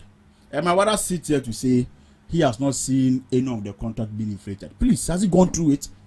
He shouldn't come and sit here and say things maybe he hasn't researched or he hasn't gone through. He should pick the how do we call it? The contract that was submitted to Fort Estate and the one that was published and deleted by the Ministry of Roads and Highway. He will get to know that the how do we call it? Apegosu Mpakadan feeder road, which is 9 kilometer, today is going to be constructed at an amount of 146 million Ghana cedis, which is going to cost us per 1 kilometer 60 million Ghana cedis. And sitting here to say what? They've not inflated it. Just upgrade, a road that has been constructed already that you are coming to upgrade. Today is going to cost the country 146 million Ghana cedis. And are you reading surprising this from the Fort Estate? Yes, they are here. But in order to get what I want to speak to, that's why I just jotted down. They are here. You can cross check. As I'm speaking, you are getting this from Fort Estate and what the Ministry of Roads and Highway uploaded and later went to delete. That is the same document that they brought, but they brought a full document for us to have or appreciate what is happening at their ministry. I don't know, unfortunately, why they deleted it. And the most surprising thing about it was that he said there are no inflation with regards to this contract we're talking about today. The rehabilitation of Dodo Pepeso to Nkwanta Road today is estimated to cost us 804 million Ghana cedis. If you convert it to euros, that's going to give us 63.7 million euros. And then this same road that we are going to rehabilitate was constructed with 25.9 million euros, meaning times 2 of the money we used to contract that road is what we are going to use to rehabilitate that road. Please. And you sit here and say you don't see any inflation. What is his understanding of inflation? What else does he want to see? Go and check the Wenchi to Solar Road, how they've inflated those prices. And we are seated here to say what? You spoke against who sourcing, we didn't. We never said it's a crime. You promised us when you come, you ban it. You said it is in your manifesto.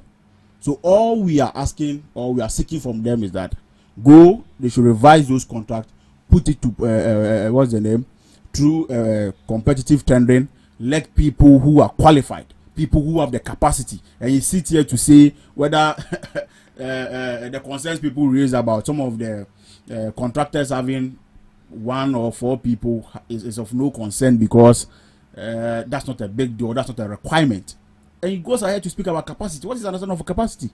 Capacity embodies all these things we are talking about today. Today, as we speak, the build managers company that we've given a contract of 146 million Ghana cedis to go and then upgrade the Apegusu Mpakadan road is a company that was just passed on 3rd December 2025. What is their work experience?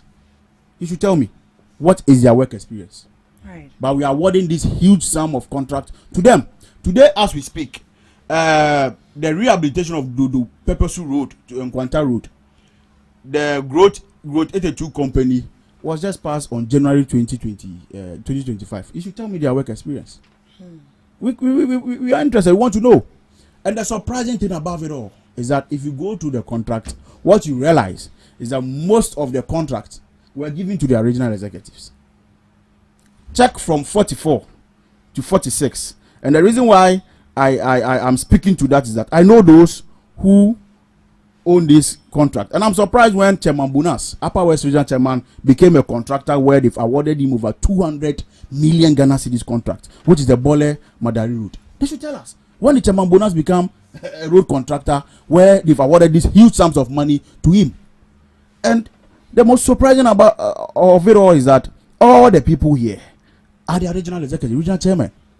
So today, I think those people are not eligible. They are not eligible, in as much as they have the capacity to still. It's about time we take some of these conversations serious, because we cannot keep constructing rules and within 2-3 months those rules will get spoiled, and we have to use the taxpayers' money to go and be rehabilitating those rules. We have to get people who are qualified, people who have the capacity, and people who can best do the job or best fit to do the job to handle some of these how do we call it, development we are talking about. But on what grounds would you say that these people are not doing the right thing? Oh, please. So why didn't they put it through competitive tender? If they think Chairman Bonas, who happens to be the power chairman, is competent and has the capacity to construct some of these roads, and this Bole Madari road we are talking about is in a very bad state where if you don't get people who have the technical know-how, definitely we won't do a shabby work and we'll have the same issues. I don't know if you've been there before. I have. That's where we come from, and that's the road we use. That's the president's hometown. And go there and see the state of the road over there. So we need contractors that are competent, that have the capacity. Chairman Bonas is the Power West Region Chairman. They should deny it here. And the Bonas Company Limited is for him. So they should tell me what is their capacity. What machinery does he have? We know him. And that's why we are speaking. So please, they should cancel all those who sourcing. I don't know the emergency of what they are talking about. It can take us it takes from 3 to 12 months to go through competitive tendering. If truly we want to do it, we can still go through it. Even within 3 months, we get contractors that are big. The most important thing is that we get people that can do the work and do it well. So you don't see the road projects as an emergency in nature? Nobody is saying we don't see the road network as an emergency in nature. But I don't think we can afford to give this road contract to people who are not fit to do the job. But he just stated why the toll road has also delayed. That is nothing but a blatant lie. You should are tell you me sure? when it got Hearing to from 7 the months. minister You should himself. tell me when it got to 7 months, please. We remember when President Mahama instructed the minister to go and do that. That was just somewhere last 3 months. So when did they get to 7 months? They should spare us. You should go and bring the data when they started doing the competitive tendering and when it got to 7 months. And what is taking them so long? Because when it comes to procurement, the Procurement Act, it takes from 3 months to 12 months.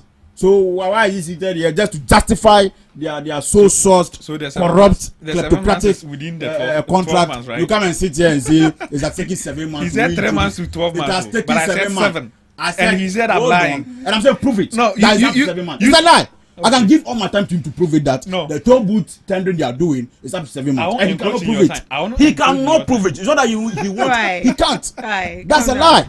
Because we remember when the president instructed the road minister to reintroduce the toll booth in this country. And you cannot tell us it's up to 7 months. He cannot do that. If he wants, I'll give all my hours to him to prove it on this platform.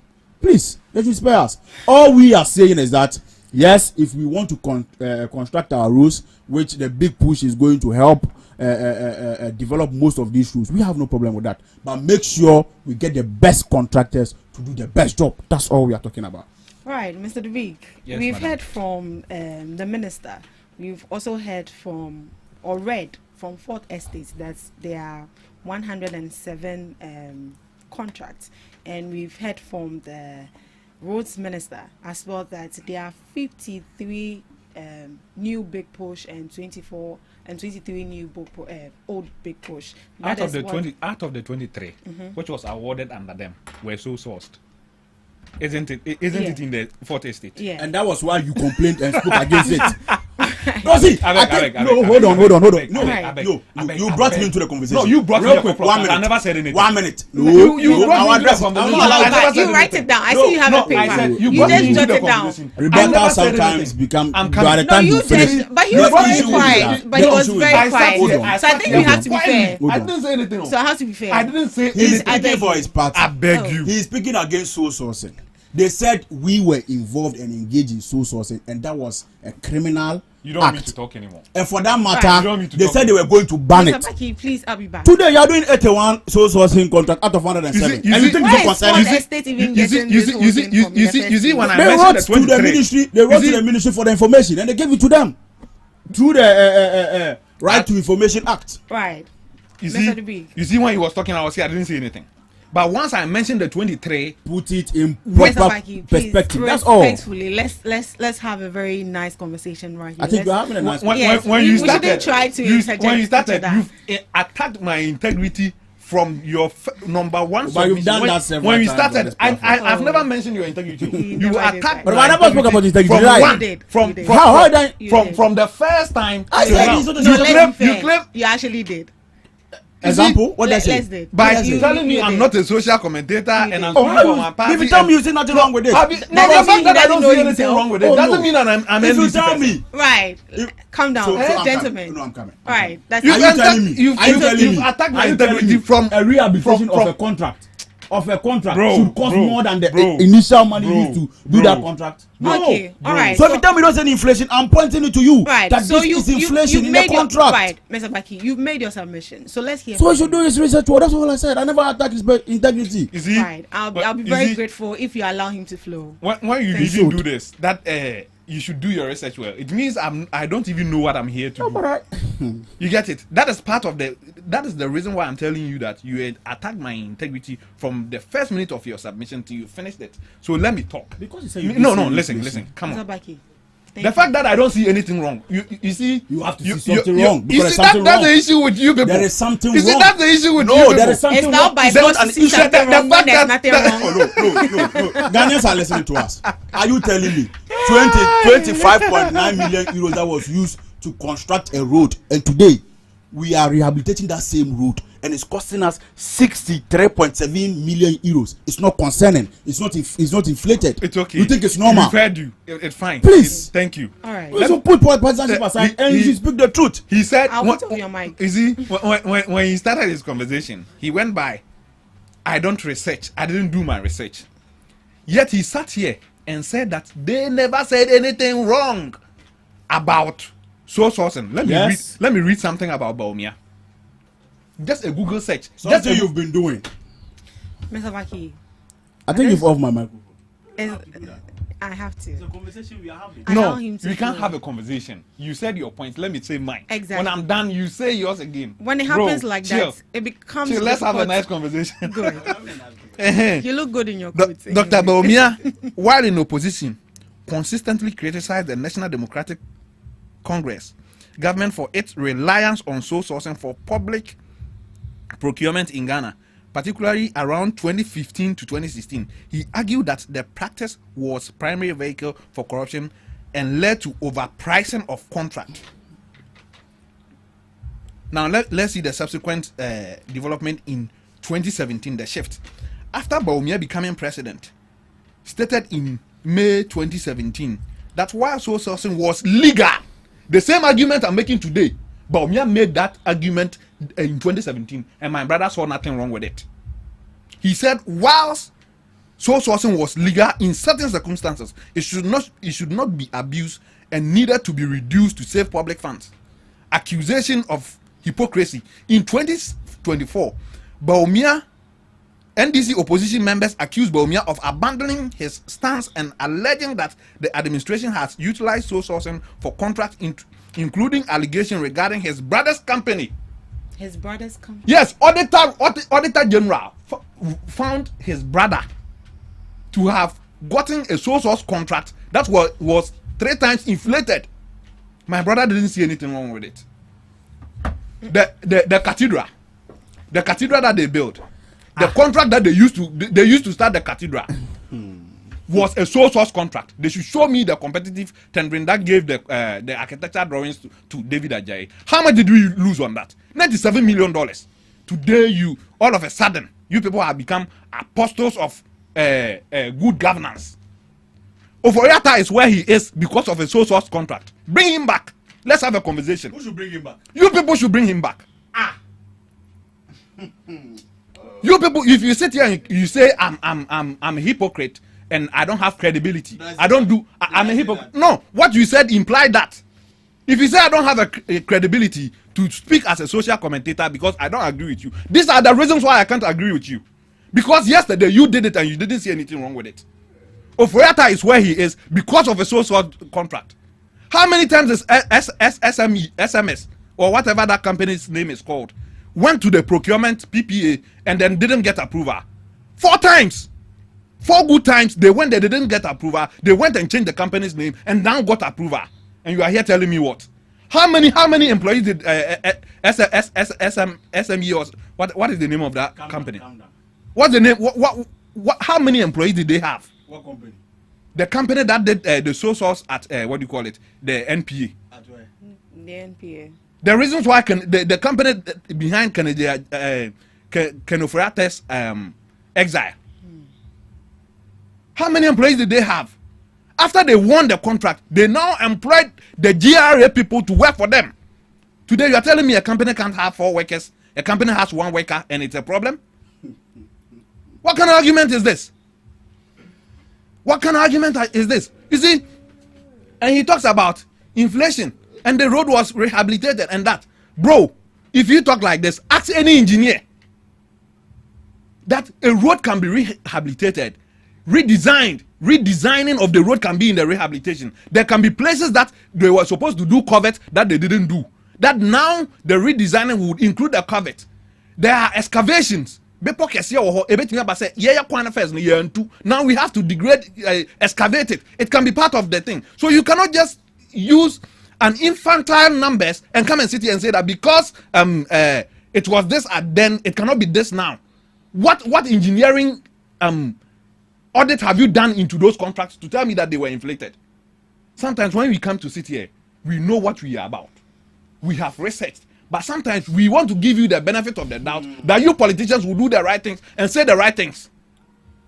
I won't vote against. You see, people will not vote against the NDC suddenly because NPP is talking about sole sourcing. Let me tell you this. Let me tell you this today. People didn't vote against your government because of NDC. People vote against you because of your own deeds. Right. I've mentioned some cathedral is one of them. How much did we waste on the cathedral? I think he has made the point. Easy. His time is not up yet. Oh, okay. The Pualugu Dam.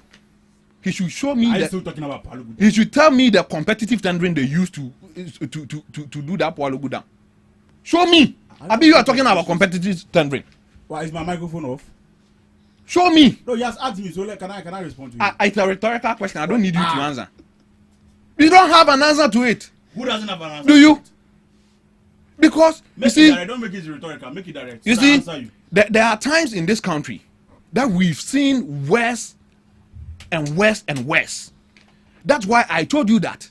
Let's wait till there's an audit report showing that indeed there has been inflation in the contract sums, so that we can have a conversation. But if you just come and on the face of the sheet you tell me it was that, then it can be. He's pointing at what do you call it? An NDC regional minister, regional chairman who took a contract. Was Untumi a contractor? Untumi had contract. Even Diana Samoa became a contractor in this country. What are you talking about? Diana Samoa became a contractor in this country. What expertise does Diana Samoa have?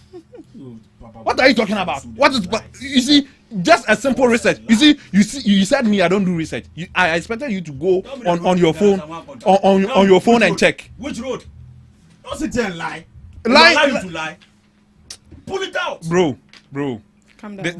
Pull it out, bro. No, This is one thing that so I don't do. Can I come in? No, listen. He'll wrap up, sir. This is one thing I never do on this platform. I speak to you see, speak to issues. I accorded you with all the respect. By Even those no. I'm not getting emotional.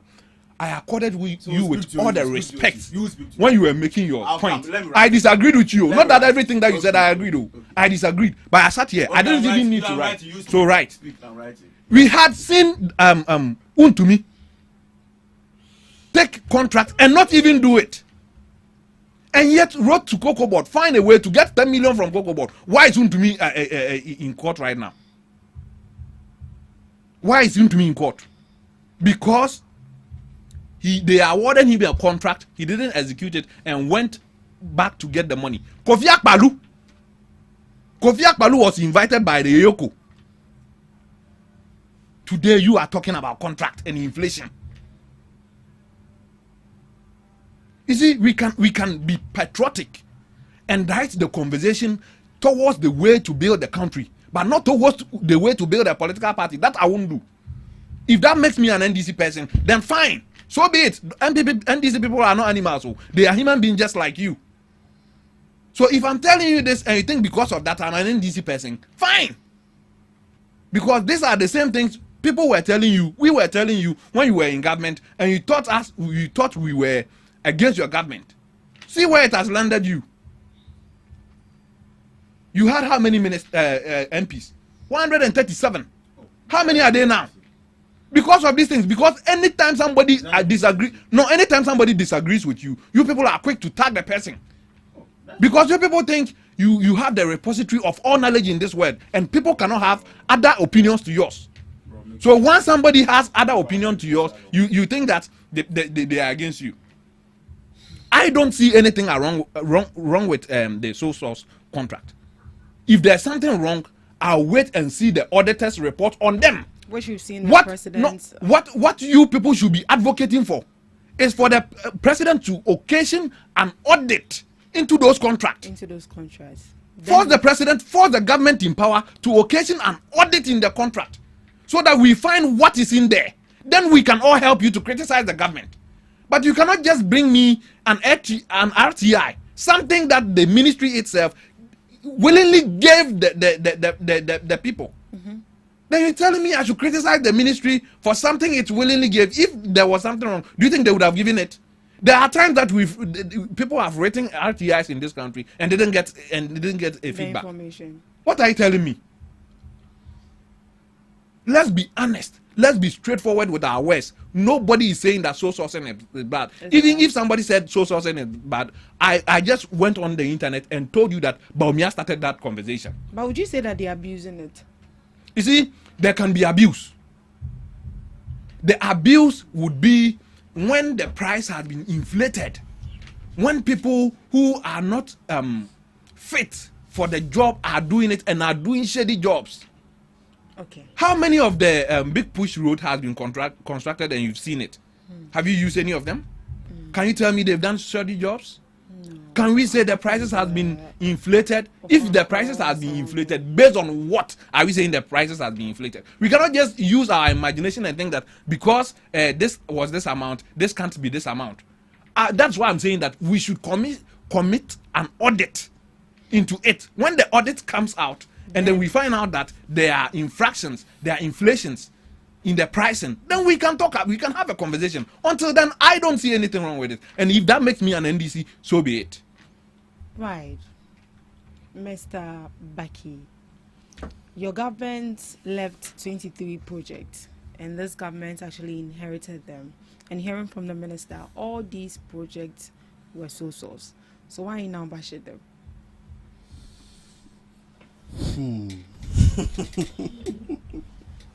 So easy, but okay. So first of all, before I even get to the 23 contracts you are talking about, the inherited, and then today are telling us it's so source and all that. You see, sometimes my brother is saying I said his NDC and so be it and blah blah blah. He's getting emotional about all this whole situation. I don't think this. I think he just clarified. I don't think this. If you tell me I'm saying you are NDC, so be it. It's not that I'm saying you are NDC, so be it. You are NDC, and then you are putting on the coat of social communicator. But you see, I don't have any problem with that if you are NDC and all that, because when we started our conversation, remember when he gave his remarks on this reparatory discussion, I commended him. And even if he's a social communicator or an NDC communicator, if you say something that is not right, and I think in my opinion it's not right, I speak against it. So it's not a matter of you being NDC or not, but I think he echoes his voice more in the lane of NDC, and what he says is what I have been on platforms with NDC communicators. I know how they speak. And you see, because this whole issue is about the big push and then the scandals and the corruption and the loot in it, that is why they refuse to send their communicators to come. So when it gets to these discussions that are a bit scandalous, they send people. So where did you get the news from that is being? Well, yesterday I went on a program with one of their communicators. No, where did you get? I want to read as well. So where did you get it from that it's being scandalized? There's been corruption in there. Where did you get that information? I think if you how do you call it? You are abreast on the Fourth Estate page, you get to understand some of the things I'm talking about. And you think that alone? Yeah, it's scandalous. Yes, it's scandalous. When we are waiting for the investigation, because the question I ask is, why is it that when the president is demanded for the minister to bring, how do we call it, the whole contract before his ex, quickly they've deleted the data they uploaded on their website? What is fishy? They should leave it there. What is fishy? What are they changing? And you realize what the minister said on the floor of parliament contradict to some of the figures he's talking about. This what do you call it? The Pepeso Nkwanta road we are talking about. On the floor of parliament, he said it's 600 million. But if you check the contract, and I would have been very grateful if you were having a copy of the contract I'm speaking to, and you get to know that you've checked the contract for the Pepeso Nkwanta feeder road, it's there categorical 804 million US. 804 million Ghana cedis. So what is the minister telling us? So these are some of the issues we are talking about. You see, my brother, back to his sentimental way of dealing with these issues on that. Yeah, he was once seated here, and he spoke about the credibility of Dr. Mahmoud Bawumia. That Dr. Mahmoud Bawumia has no credibility. And today, well, we also tell you that your credibility is questionable with regards to the stance you have. You have a problem with it. But you think you can label a whole vice president of the republic of our country, you can label a whole flag bearer for a political party as somebody who has a credibility crisis, and you don't have, where you brand yourself as a social communicator, come and sit and speak for NDC. So please, those things he say, you shouldn't even talk about it at all. Today, who is in government? He's saying we should go and bring Kenu Furata from where? And I want to state it here. MPP has no business with any issue regarding to Kenu Furata. We are not in government. Whoever is in government and feels something has been done or perpetrated that has to be dealt with, they should handle it. What right do we have to go bring Kenu Furata? From where? For what? What conversation is my brother having?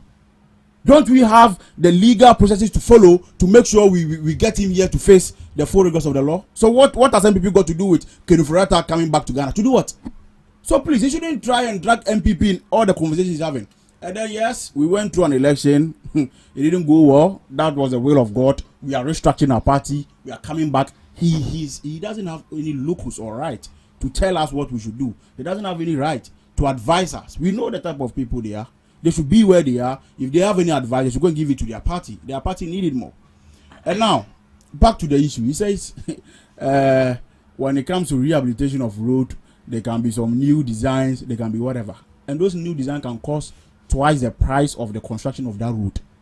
Then I find it difficult to accept that type of analysis. I'm being frank with you. Ask any contractor, any road contractor, whether a rehabilitation of a road can cost more than the real construction, the amount that was used to construct the road. And it's no. It's no. So what analysis is my brother making? That because there's a new design, maybe there's some who... You see, because that's what I said. He is not abreast with the conversation we are having. That is why when speaking to some of these issues, he's giving assumptions. Because there's no design to that road we are talking about. There are nothing new they are going to do there. They are going to rehabilitate that road. And if he was abreast with some of these conversations, he won't come and sit here and be speaking in assumptions. Because whatever he's saying is assuming and imagining. But we are speaking to the fact that they are rehabilitating a road that was already constructed. And the amount that was used to construct that road, today they are using more than two times to twice that amount. And I would have been grateful if he was abreast. He would have debunked it that, oh, what I'm saying is not true. But he cannot do that because he knows what I am saying is the reality. And what audit is my brother waiting for? To know that if a price of a road that has been doubled today to the equation of even getting to twice of that amount is equated to inflation. What audit does my brother need to understand that this price has been inflated? There is no need to even wait for an audit. Because if today I put up Ghana Talk Radio with $5 million and tomorrow I come and give you a contract that my sister come and renovate Ghana Talk Radio and you tell me your renovation will cost $50 million. Please, what type of analysis and logic is this? You don't think it's logical? It's not. Come and rehabilitate or come and renovate a place that we constructed from scratch, and all you have to do is to make sure where there are big challenges, you patch them up and make sure it looks new again, and the amount you are going to use is 2-3 times the amount I used to construct or put up the building. Please. What if the new things you are asking is the price of the materials are actually different? And that is why we are saying, that is what I'm saying. Nobody is downplaying the fact that prices of goods from that time till now has increased. Certainly. But if you appreciate what economics, or if you appreciate or you've studied economics before, you understand some of these things we are talking about. And that is why we say, regardless the increment of the price, they should come and tell us what has necessitated this amount. And today, as we speak, all I can tell you is that we are patiently waiting for the report or the audit to come out, and we'll speak to that audit again. But as it stands now, the data we have, we'll speak to it, we'll point out the flaws in the data, and we'll make sure the right thing is being done so that the taxpayers' money is used judiciously. Mr. Dubik. Yes, madam. I'm curious about something. Where is the Fourth Estate getting their report from? The Fourth Estate wrote an RTI. And based on the RTI, they put their opinion and analysis on it. Their own opinion? Yes. So meaning it's not because there's nowhere in the Fourth Estate that they mentioned a source as reference to say that we spoke to this person, we got this document from that person, that institution, that contradicts what the minister is saying. It is their own. If there's any, you should tell me. Who did they mention in the report? No, you can't. I should write it. Okay. No, you can't. Okay, let me write. But there's nowhere. So I want to clarify. There's nowhere in that report that states that the ministry gave us this, and we presented the ministry's report or the report the ministry gave us to this institution, and they audited the ministry's report and said contrary to what the minister has said. So he says, I am doing assumptions. I'm doing assumptions. I am doing assumptions. Okay. I'm assuming. But everything that he's talking about are also assumptions. It's not. I'm speaking to. Okay, sorry. You made an example, a scenario that Ghana Talks Radio was built with $5 million, and somebody is renovating it for $15 million. You see, if you say this, then you don't even understand construction. There are different types of materials, soundproof materials. If you like, if your manager comes in, he will tell you, I know he knows. I came here the other time and one of this board had removed. Yeah. When I look into the hole, it was just normal foam that they used to fill the space in between this one and the wall. You can have materials that will be quite like 10 times, 20 times expensive than what you are using here right now. So it depends on the scope. The scope of works on the rehabilitation will tell how much it will cost. Not just the barefaced figures. Has he been able to tell us the scope of those rehabilitations? Tell us. I don't. You are saying he who alleges must prove. That's why I said he's speaking based on assumptions. He who alleges must prove. I'm now talking based on what you said, not what I'm saying. So should I prove it? Bring it. If you have any document, bring it. You can. I can give you my number and you send it to me. Yes. Or you send it to the producer. Then they will project it. He has none. He has nothing. The same company that he said has four workers. I sent you something. Yeah. What did I send you? Use my time to read what I sent you. You should have read it yourself. No. Because you know I can't rebut what she said. I can't attack her. I'll attack you. So you read it. So don't worry. Read it. Senam Ghana Limited got a contract in 22nd January 2021. We are in 2025. We're talking about my bro. I beg you. Sorry, at that time, how many workers did they have?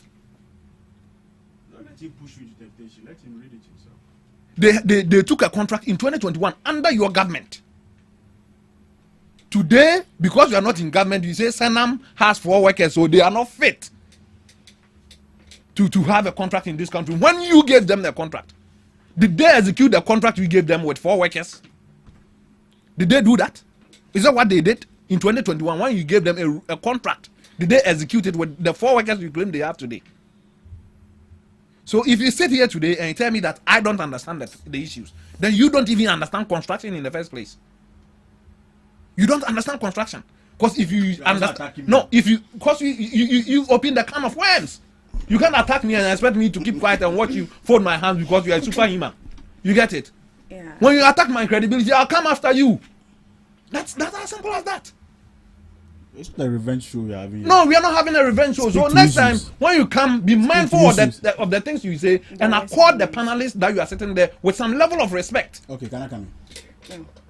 You're coming in to do what? You've spoken 2 times. I've spoken 2 times. What are you coming in to do? There's another topic we have to deal with. Hey, so wait, are you the host? Do you want to host the program right now? Time is fast spent. Do you want to host the show right now? Why are you running away now? If you want to host the show, say it. Bring application. They will employ you. Why are you running? You'll be the co-host. You'll be sitting here. He said you should go to the desktop. Go. Why are you running? He's repeating the same thing. No, why are you running? He's repeating the same thing. When I started my conversation, I said that if there are issues, let's address them. I didn't run away from the fact that source people can inflate contract. But for now, what the Fourth Estate has produced, they don't say in any way that a contract was inflated. And you cannot just say it by math. You need to back it with evidence.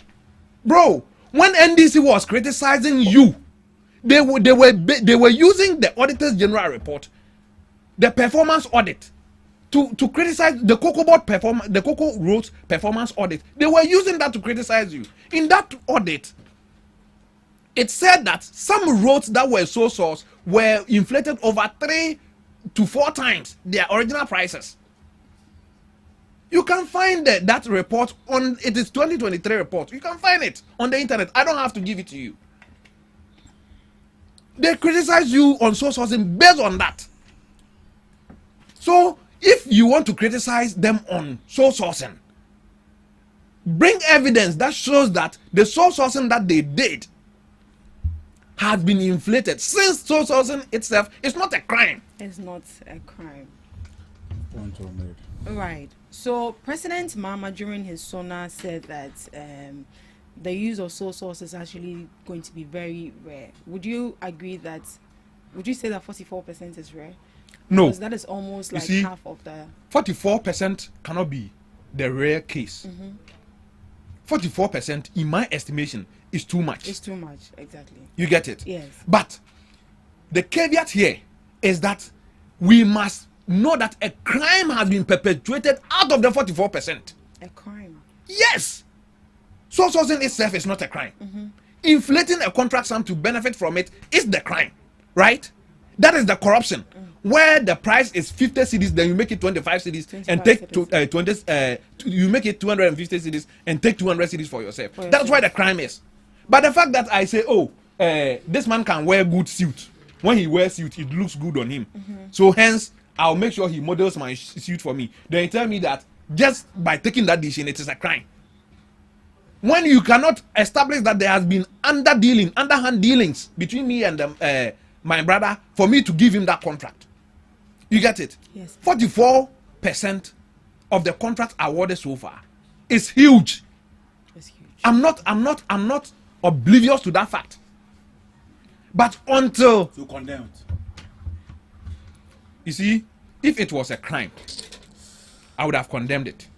He just said I should condemn it. If it was sole sourcing was a crime, I would have condemned it. But since sourcing is not, somebody can decide to give 100% sole source contract in this country, and there's no law to catch him. Is there a law to catch anybody for giving 100% sole sourcing contract in this country? No. The only time a law would catch him is when he abused the sole sourcing processes. The number, the quantum alone is not the abuse. The quantum cannot qualify for abuse. The quantum for sole sourcing, the amount of sole sourcing you give, is not the abuse. It is the cost, the inflated figures. It is the nepotism, cronyism in it. That is the abuse. Right. So, there's going to be an amendment to the Procurement Act. So as we don't see big push being a big scandal, what specific changes would you like to see in there?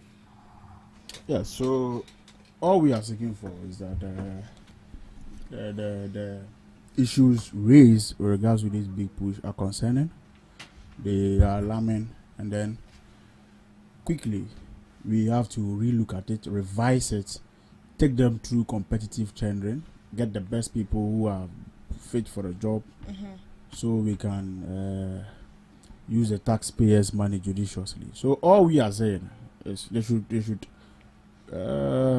revise the process which they award the contract, which is through the sole sourcing. They themselves condemned when they were in opposition, and I don't think we would want to go back to the things they said about sole sourcing. So they should do the needful. They should do the needful. And then let's get the rules developed.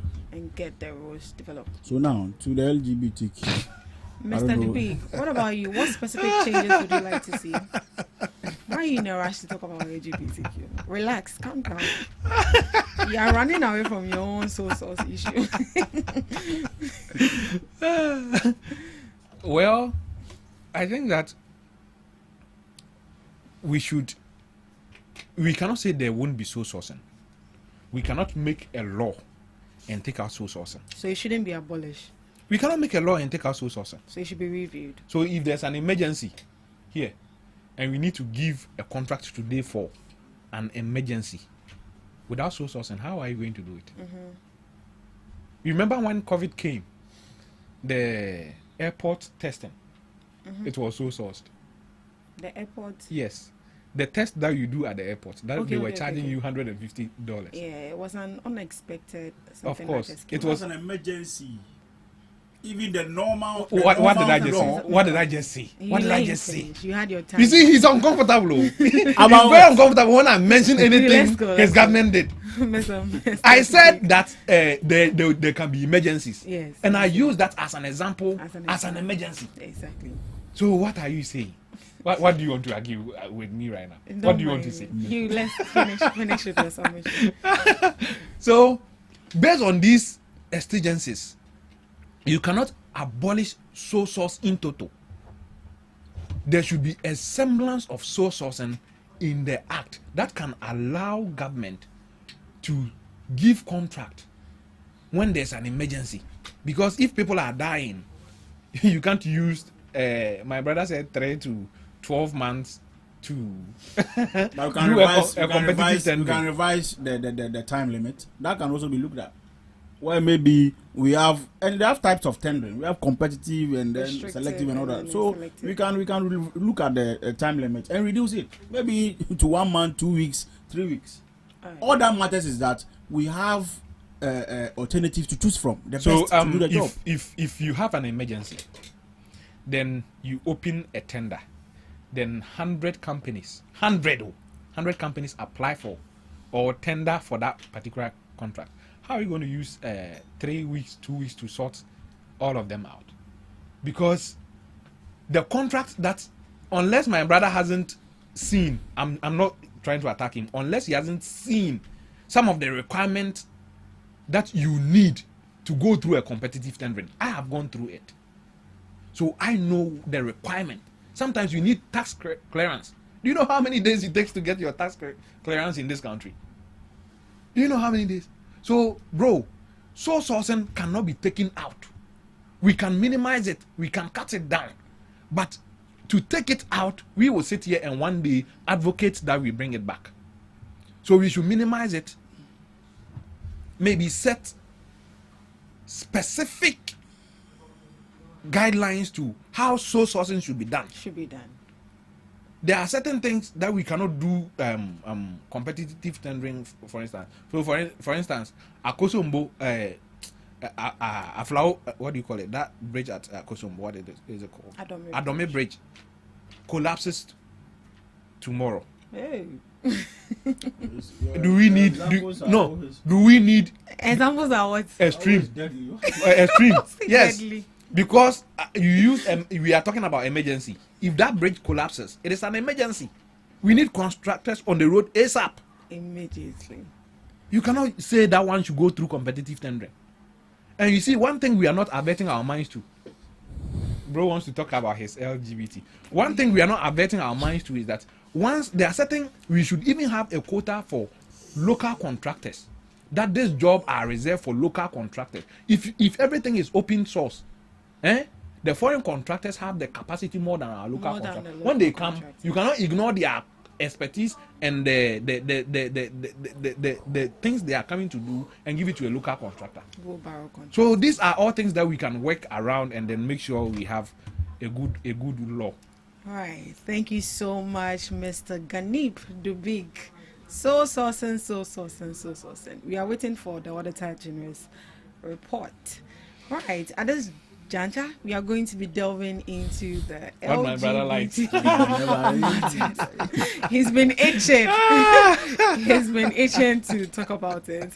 And I believe quite a number of you have actually read or seen or heard about the comments President John Dramani Mahama made about the anti-LGBTQ plus bill.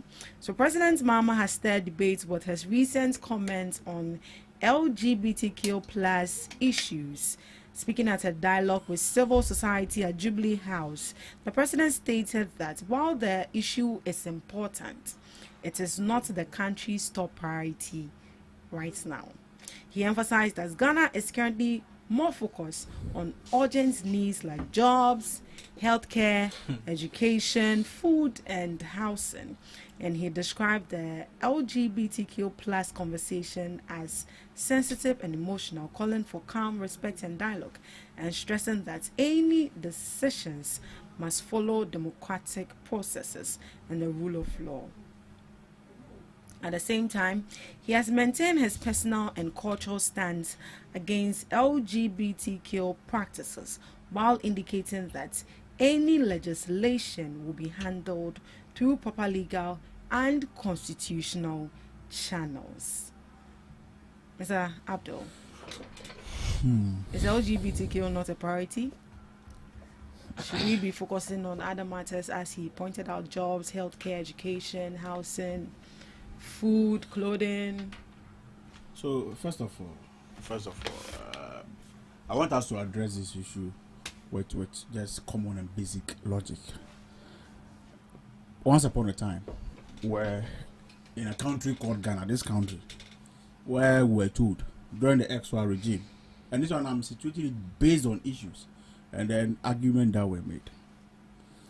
LGBTQ conversations were amplified under the XY regime, and we were made to believe that under that same regime, economically things were not well, people were suffering, unemployment was on the rise, everything you can think about in this country was not working, if you remember.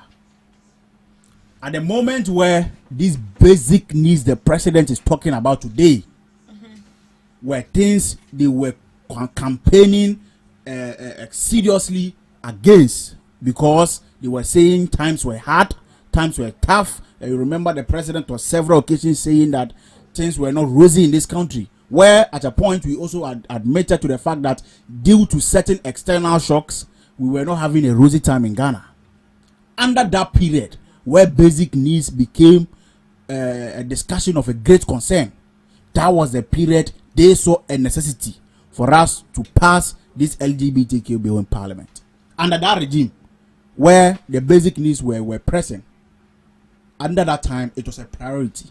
But today, that they are telling us that the economic indicators, the economic metrics are looking good, things are becoming better, inflation is reducing to a single digit, how do we call it, interest rate is reducing to a single digit. Today as we speak, they are telling us exchange rate is stabilized and all that the economy is revamping, is coming back stronger, and our basic needs today are no more challenging as compared to the XY regime. Today is the time they are telling us LGBTQ is not a priority. What type of logic is this?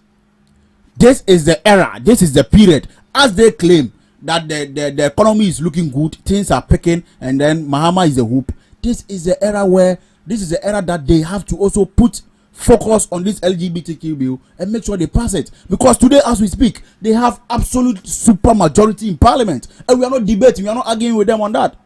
Bills they want to pass, like the D-levy that they took to Parliament in the morning and passed it by evening, and the president assented his signature on it that very evening, they've done it because they have absolute majority. So what is delaying this LGBTQ bill? All that today they are telling us is that when the president is in the country, his conversation with the Ghanaian people is different. Immediately he just move outside the country, his conversation becomes procedural and all that. Today they are telling us it's because it's a private members bill. That is why they want to change it to a government members bill and what have you, and that is what is causing the delay. And I'm just finding it difficult to understand, because the difference between a private members bill and a government members bill is just with regards to a private member bill, it's an MP that has to lay before Parliament. But the government bill, if they are going to adopt it, means that a minister has to lay. That's the difference. So what is delaying them? You remember that's Amate George, who was on the neck of President Akufo-Addo, who was on the neck of the XY government, speaking with all the strength he could marshal at the moment against LGBTQ, and made it look as if it was a major priority at the time, made it look as if it was scandalous, it was a crime, it was something that if we don't pass and sign, our economy was going to close down. Today, where is Sam George? He was seated there at the meeting where the president boldly looked into their faces, including him, who once upon a time told us that President Mahama would not know peace if he doesn't sign that bill. Look into his face and tell him that it's not our priority today. He said he has paid his dues. What dues has he paid? Dues of lying, dues of making sure he comes to attack people, dues of making sure he uses people's conditions against them. And I don't want, you see, for that gentleman, his time will come. We should put him somewhere for the meantime. Because if you listen to some of the things this particular gentleman said about Dr. Mahmoud Bawumia, said about President Akufo-Addo, said about President Akufo-Addo's secretary, well, things we cannot repeat them in this country. And it's about time he comes out to apologize and then seek for forgiveness. Because in this politics we are all doing, there are days and times where you might go overboard. And there is nothing wrong with apologizing and reconciling with some of these people. Else, when time catch up with him, he will find himself wanting. This is the same person. This is the same person who championed this bill we are talking about. Today, they have majority in parliament. Today, they are telling us economically things are good in this country, even though it does not reflect the livelihood or the life experience you are having. Even though cost of living is unacceptably high, they are telling us, regardless of all these good things they are touting on, it is not a priority. When is it going to be a priority? That will be a question for the gods to answer. That will be a question for Dubik to answer. Right, Mr. Dubik. Isn't it right to say that looking at the socio-economic challenges we are facing as a country, such as workers not being paid, unemployment, no bed syndrome, or healthcare, education, and then all of that, we should be focusing on that rather than chasing anti-LGBTQ plus bill? It is very necessary that bill is passed. It is very necessary that bill is passed. But the challenge I'm having, you have a challenge with this kind of with this kind of communication is, why didn't you pass it? Okay. So we didn't pass it because I want him to talk. Yes. We didn't pass it. No, this is just public knowledge. We didn't pass it because it was in court. No, the bill was passed in parliament. It was put before the desk of the president at the time, and the president wrote back to parliament stating categorically that the bill was at the time having some issues at the Supreme Court, which he was waiting for the Supreme Court ruling to accept his signature on it. I know the president is a man of a lawyer. I've heard you. You see the contradiction he's coming to put in right now. What you said is enough. Don't go where you are going. He's a repute lawyer. I said don't go where you are going. Just stop where you so stop. What are you talking about? You see, he wants to say that the president is a reputable lawyer. But the president failed to use the constitutional provisions outlined to him as a president to write back to parliament telling them why he disagreed with the bill. The constitution has laid down a procedure for any president that disagrees with a bill. So maybe we didn't write back to parliament? He wrote cease and desist letter. He didn't tell the parliament why he can't assent to the bill. He said the parliament shouldn't send him the bill because there are processes in court. If there are processes in court, the court will remedy whatever thing the bill was supposed to be doing, right? If he had assented to the bill and the Supreme Court found it quickly, can I remember better of something? When you're done. One of the things the court spoke about. You see, he's sitting as a Mr. Abdul, you let him finish. It's unfair to the president. You can jot it down. Okay. Thank you. Maybe he skipped him. That's what I wanted to remind him. When the president sacked what do you call it, Dom Levo, it went to court, right? Yeah. Did the president say because the thing is in court, he's bringing back Dom Levo? No, he was still home. And the end result was that the Supreme Court said that his sack was illegal, right? So if the bill had issues of illegality and not conforming to the constitution, it was not the president to tell us that we should wait for the court. He could have still done what he did with Dom Levo, proceeded to sign it, and let the Supreme Court throw the bill out. That is how it's supposed to be. If you disagree, you are supposed to write within 14 days to Parliament. Parliament is supposed to use 31 days to either decide that they want to pass the bill by 2/3 majority. You see, that bill was not partisan. No. Let's not forget ourselves and think that it was NDC who pushed that bill. There were NPP people who were part of the sponsors of the bill. So how is it now an NDC thing? But who said that? Who said it's an NDC thing? When he was talking, he kept mentioning Sam George, forgetting that he championed it. The Reverend Minister in Parliament. What is his name? Intim Fojo was part of the people who sponsored the bill. Kumi Prekun was a demonstration in this country. Kwasi Pratt, President Akufo-Addo's lawyer who died. What is his name? I've forgotten his name. Otukwe, lawyer Otukwe something. He was the what do you call it? The lawyer for what do you call it? Nanado. No, the Chief Justice Tokono. Tokono. They were all part of it, but they had a spokesperson who was Nanado. Does that mean that only Nanado organized the Kumi Preko demonstration? Bro, okay? We've lived in this country for a long time, and we've been doing this game. You see, we've been doing this game for far too long. You see, whenever you talk of Kumi Preko today in this country, the first person that comes to your mind is President Akufo-Addo. We cannot downplay that. I'm not downplaying it. Because he championed it. And I'm today, not whenever you downplaying mention LGBTQ anywhere in this country, the first person that comes to mind is Sam George. And you cannot downplay that. So what comparison is doing? What I say? What's the basis of what I say? We all know how he championed LGBTQ when he was in opposition. Was I the one who told him to say that President Mama will not know peace when Iran signed the bill? Was I the one who told him to say that? No, he said it.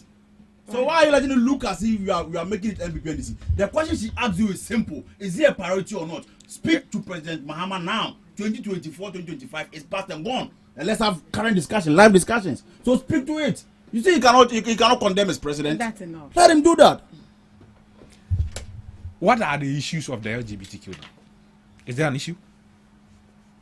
Is the bill not in Parliament? Yeah, it's been introduced again. What do you want the president to do? To go there and carry the bill and bring to himself and sign?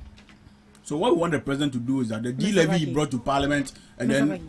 The president didn't take the D-levy to Parliament. It was Atoforsen who took the D-levy to Parliament. It was a cabinet decision. Are you listening? It was a cabinet decision that a levy of that sort should be laid. The person who laid the bill is there. Mention his name. The president didn't take the... And stop missing. So today you know that when there are some issues which you mention... Some specific names, not the president. Bro, when you were talking, I was here. I'll make your point. Come on. Don't do that to me. Speak to the issue. Let's go. Now he's teaching me how to communicate. Teacher. The whole point of this LGBTQ is that we had a president who refused to sign the bill even after the court had ruled on it. The court ruled on it 16 clear days before Nana Akufo-Addo left office. 16 clear days. Go back onto the internet and check. 16 clear days. Are they not in the pen? Is that the question? These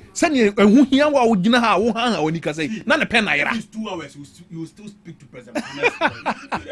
You see, I'm telling you that there's nothing to condemn President Mahama about, because the bill is not on his table and he has refused to sign. If the bill gets to his table and he refused to sign, just like Akufo-Addo did, then we will criticize him. We who support the bill will criticize President Mahama for behaving like Akufo-Addo. But for now, he has not behaved that way. Is the bill in front of President Akufo-Addo? I think you've forgotten the question she asked. She said, President Mahama Mr. Abdul. That's the question she asked. You know, he's speaking out of context. Mr. Abdul. Did you ask anything about President Akufo-Addo? Mr. Abdul. No, I think you have to be fair. You see, this morning. You see, I'm not the kind of man. Who said it's not a priority? I'm not the kind of man who will throw away my principles overnight. My principle will always be my principle. And anybody that has asked me that do I see the need for the bill, I have said I see the need for it and it should be priority. Didn't I say that right now? Yes, you did. So meaning the president, you mean what the president said, you don't agree with it? I don't agree that it shouldn't be a priority. But I cannot criticize the president because the bill is not in front of him for him to sign. Until the bill gets in front of him, then he refuses to sign. That is when I'll have a problem with him. When Akufo-Addo said it was bound to happen, did you criticize him? Did you criticize him? Did you criticize him when he said it was bound to happen? He went to BBC, had an interview. They asked him about LGBTQ. He didn't have the balls to say that we won't tolerate it in Ghana. He said it is bound to happen with advocacy. Let advocate. The President Mama said that when he went recently. He has when they asked him, will you sign it? Was he able to say yes, I'll sign it? Where? Show me a video where they asked me. Go and check Temple University. No, don't ask they me. Asked don't, him a don't categorical question. President Mama, will you sign when the bill is passed? When the bill passes through Parliament, when it's laid at Parliament and it's passed, will you assent your signature to it? Go and check that video. Was he able to say yes? He was now quoting from President Akufo-Addo, and when he went to Supreme Court and blah, blah, blah, he didn't answer the question. So what are you talking about? Do you have the video? The video, you can quickly check it. Temple you check it. You are saying it. He who alleges must prove. My phone is running low. That's why my phone is on 2%. What was the name? I'll give you my phone. I'll give you my phone. Bring it. Please. You just He has granted a number of interviews recently, so don't pretend as if you're not aware. Show me where President Mama said. You see, when the bill is being passed, you sign. Show me. Tell me. You see, when I was, he just came back. He just came back from. You remember why he told me? United States. Do you remember why he told me? And that was the conversation. He told me I should what? Calm down. I shouldn't be emotional. Who is emotional? I am not emotional. Who is emotional right now? No, you are trying to. You are trying to. I was talking. You won't let me talk. You just jump. Take my time. Say all sort of. You don't say President Akufo-Addo has no balls when President Mama himself, who's the current president, cannot boldly state categorically outside that he will sign the bill or not. All right, full stop. Show me why he said it. Thank you so much. Right. So I said he had no balls. Mr. Baki. He's no more the president. I said he had no balls because when the court finished with the issues, 16 clear days he was still in office. At that time, do you know why he used some of the 16 days for? He made some people 4-star generals within that same 16-day period. They organized event for him to make 4-star generals and couldn't take the bill to him to sign after the court has ruled that it was legal, it was lawful, it was within the remit of the constitution. So we introduce it. You see, what's taking so long? If the bill is already introduced, it is in Parliament. The bill has already been reintroduced. Now you are telling me, I don't research. You tell me I don't research. But the next minute you make a statement that even tells me you are even worse than you claim I am. The bill is on in Parliament. So what are you saying they should reintroduce it? So introduce it to Mr. Baki. You let him finish. You give me time. Okay. You see, when he said I don't research, I didn't have an issue. But when I said he's worse than I am, he wants to rebut. Please. He wants to rebut. That is how uncomfortable you feel comfortable attacking people. But when they give you a dose of your own medication, then you balk. Right. So what is expected of the president as it stands now? I expect that once the bill goes through Parliament and gets to his desk, he signs. He should sign it immediately. Until he decides not to sign, that is when I'll have an issue. But if the thing hasn't gotten there, why do you want me to behave like prophet, preempt, start wasting my energy on something that might not even be? Who knows that tomorrow they will pass the bill and the next minute he signs? Who knows? Right. So why should I waste my energy having this banter with you? Why? But a lot of Ghanaians are actually disappointed. I'm equally disappointed looking at how he said that it's actually not a priority. Do you think it could be the choice of words he used? It should be like he should have communicated in a better way, rather than to say that it's not a priority. You see, he has said it countless times without number. I'm not his spokesperson, but I listen and I research. And I remember when he came into office, he said that Parliament is about to reintroduce the bill. And he even said that if they sit down and have a conversation around it, they might even adopt it and make it a state-sponsored bill. Didn't he say that? So this same person says he wants to make the thing state-sponsored. I didn't have a problem. He says it is not a priority, knowing very well that it's in Parliament. Does the president control Parliament? No. Who admits bills in Parliament? The legislation. So what is the big deal? What is the problem? What are we even having this argument the president about? control Parliament? Is that what you're saying? How? Is the president in parliament? No, so hold on. Let me prove to you that under their regime, president can control parliament. You remember when a majority leader took to parliament for them to scrap the OSP? Yes. What the president do? You remember when you were about to vote for this current speaker? Your president wrote a letter that you should vote for. He wrote a letter they should vote. Yes, right honorable Kingsford Backbench. And if you check on that day, you see, some of these things, I'm privileged to be there. If you go and check on the House of Record, even minority leader had a problem with that statement, and he even read it on the floor of Parliament that the president has no locus to tell the majority in Parliament to elect somebody he wants. And today, what is my brother saying? That the bill has done what? Right. Since you're already on the floor, conclude and let's... And what I want to tell you... I didn't end though. I didn't end my submission. He's done. He's done. I didn't end my submission. That would be very you unfair. Have absolute... You have absolute... He interjected and now he's taking over. Why would you let me end? You have absolute majority in Parliament. So the issue is... No, let him finish. When you finish, I'll just wrap up. No, then we go. make your point. Okay, let me make your point. So just conclude. He's scared of. He's afraid. Well, if you speak, I'll speak again. So he's afraid. Exactly. So make a point. So conclude. The whole issue of this person, the president can control Parliament, and he wrote a letter telling this, telling that. You see, all these issues that he just raised. You see, they were within a context, but he failed to apply the context within the where the matters were. Are you telling me that by the virtue of Professor Michael Quay being nominated to be the speaker in the 8th Parliament meant that Akufo-Addo was controlling Parliament? Akufo-Addo never wrote a letter. He never wrote a letter. He never did. Pull it out. Oh, God. You see, sometimes we use technicalities to try to justify certain things that has happened in the past. Just a mere letter is enough for you to say that the president is controlling Parliament. But whipping everybody in line and certain committees to face out somebody who voted against the president's choice is not control of Parliament. MPP, you people set a committee within your party to face out somebody who voted for Babin instead of what do you call it, Professor Michael Quay. That issue aside, should be concluding. The LGBTQ issues are matters that are very important. I always say this. I have a daughter. I have to see you. You can't pay. I know we're in a position, don't worry. You can't pay. I have a daughter. Whatever you want to do, Dubik Ganip Stephen, don't give a damn. I don't care. But don't try to impose your beliefs on my daughter.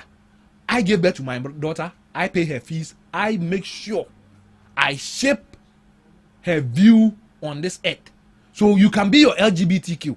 Do whatever you want. Don't extend it to my daughter. Are you listening?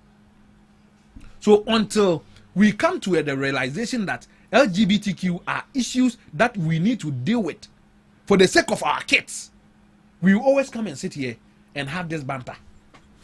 Because our children are innocent. So okay, point on me. So you see, when we're Mr. Dubik, please, are you done? Your time is up. No, I'm helping you. Okay, let him finish. I don't have anything else to say. You see, when you were ending, immediately you just changed your style of communication. She started nodding because that's what she wanted to hear. No, she wanted me to end. The first point you made. The first point you made is something I think. Esinam, you are here. Clarify why you nodded. Clarify why you nodded. The first point Internet you made. never forgets. Esinam, clarify why you nodded. Okay, yes, no problem. So let's proceed. Esinam, clarify why you nodded. The internet never. To the main issue. I'm still on that to end it. This thing is like the House of Parliament to House of Records. No, clarify why you nodded, please. Your time. No, you have to clarify why you nodded. Esinam, no. The issue is that you cannot cast aspersions on why you nodded. You nodded for a reason, so tell us why you nodded. The issue here is that if you don't tell us, you will not talk. So why did you nod? Why did you nod? Because I have changed my style of communication, or you wanted me to end? I wanted you to end. Good. Okay, no problem. Correct. No problem. See, the issue I was talking about is that we should never repeat it anywhere. That we don't care what somebody has to do with his sexual life and all that. It should be something that is concerning to all of us as a community and as a whole. you rightly stated that you have a daughter and then you influence what, or you have the right to. But the truth is that you don't have the absolute influence over her life totally. She definitely will go to school, meet other people who also influence her here, there. So if you live in a community where we allow some of these, or we don't care, and it becomes persistent, definitely it's going to affect some like your beautiful daughter like this. Maybe you might advise her at home. She'll go and meet a friend who believes in that and will influence her. And to end, what I want to say is that all of us seated here, unless my brother says otherwise, all of us seated here are against LGBTQ. I know you don't support lesbianism and all that. Certainly, by now you even have a boyfriend or a husband. And I know my brother does not succumb to some of these things. As he rightly said, he's having a wife. He doesn't believe in some of these things. And I don't see anything complex with this LGBTQ you are talking about today. Because myself, I don't believe in it. Even though I'm yet to have a girlfriend, I don't believe in lesbianism, gayism and all that. And all I want to say is the minority in parliament, the minority in parliament is always willing. I've not said you are lying on this show, but only this one there you are lying. I beg, cut this part of the thing. Mr. I'll pay. Let's advertise it. I'll pay. I'll use my card to pay. His microphone is off. The minority in parliament is willing and ready to support them to make sure this bill is passed, so the president will send his signature to criminalize some of these activities in this country, as Senegal just did. Let's copy from them and also go to that. Let me end. The fact that you say you don't have a girlfriend, that's one. Please end. Let me end by greeting one of my what will I say, mentors, one of my bosses, Honorable Samini, wherever you are. I want to greet you this morning for the support he has shown to me through my political journey, wherever he is. I want to greet him, and then I wish him all the best. And tomorrow we'll be leaving to Damangu. In the Savannah region, specifically Bupe, for our Gonjaland Youth Association. I think it's 50 years now. We are going to celebrate the Gonjaland Youth Association. It's going to be promising. It's going to be exciting. The president of our land will be there. Even though, yes, politically we don't agree. Even though politically we don't agree, but on the basis of tradition and then culture, where we come from the same place, we will be at the same grounds to celebrate with the Gonjaland Youth Association. And then I would encourage and invite all of you to come and experience the beautiful Gonja tradition and culture that will be exhibited over there.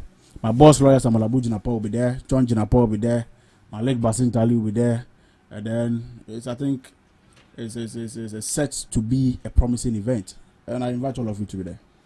All right, thank you so much, Mr. Abdul Baki Achalu. Achalu.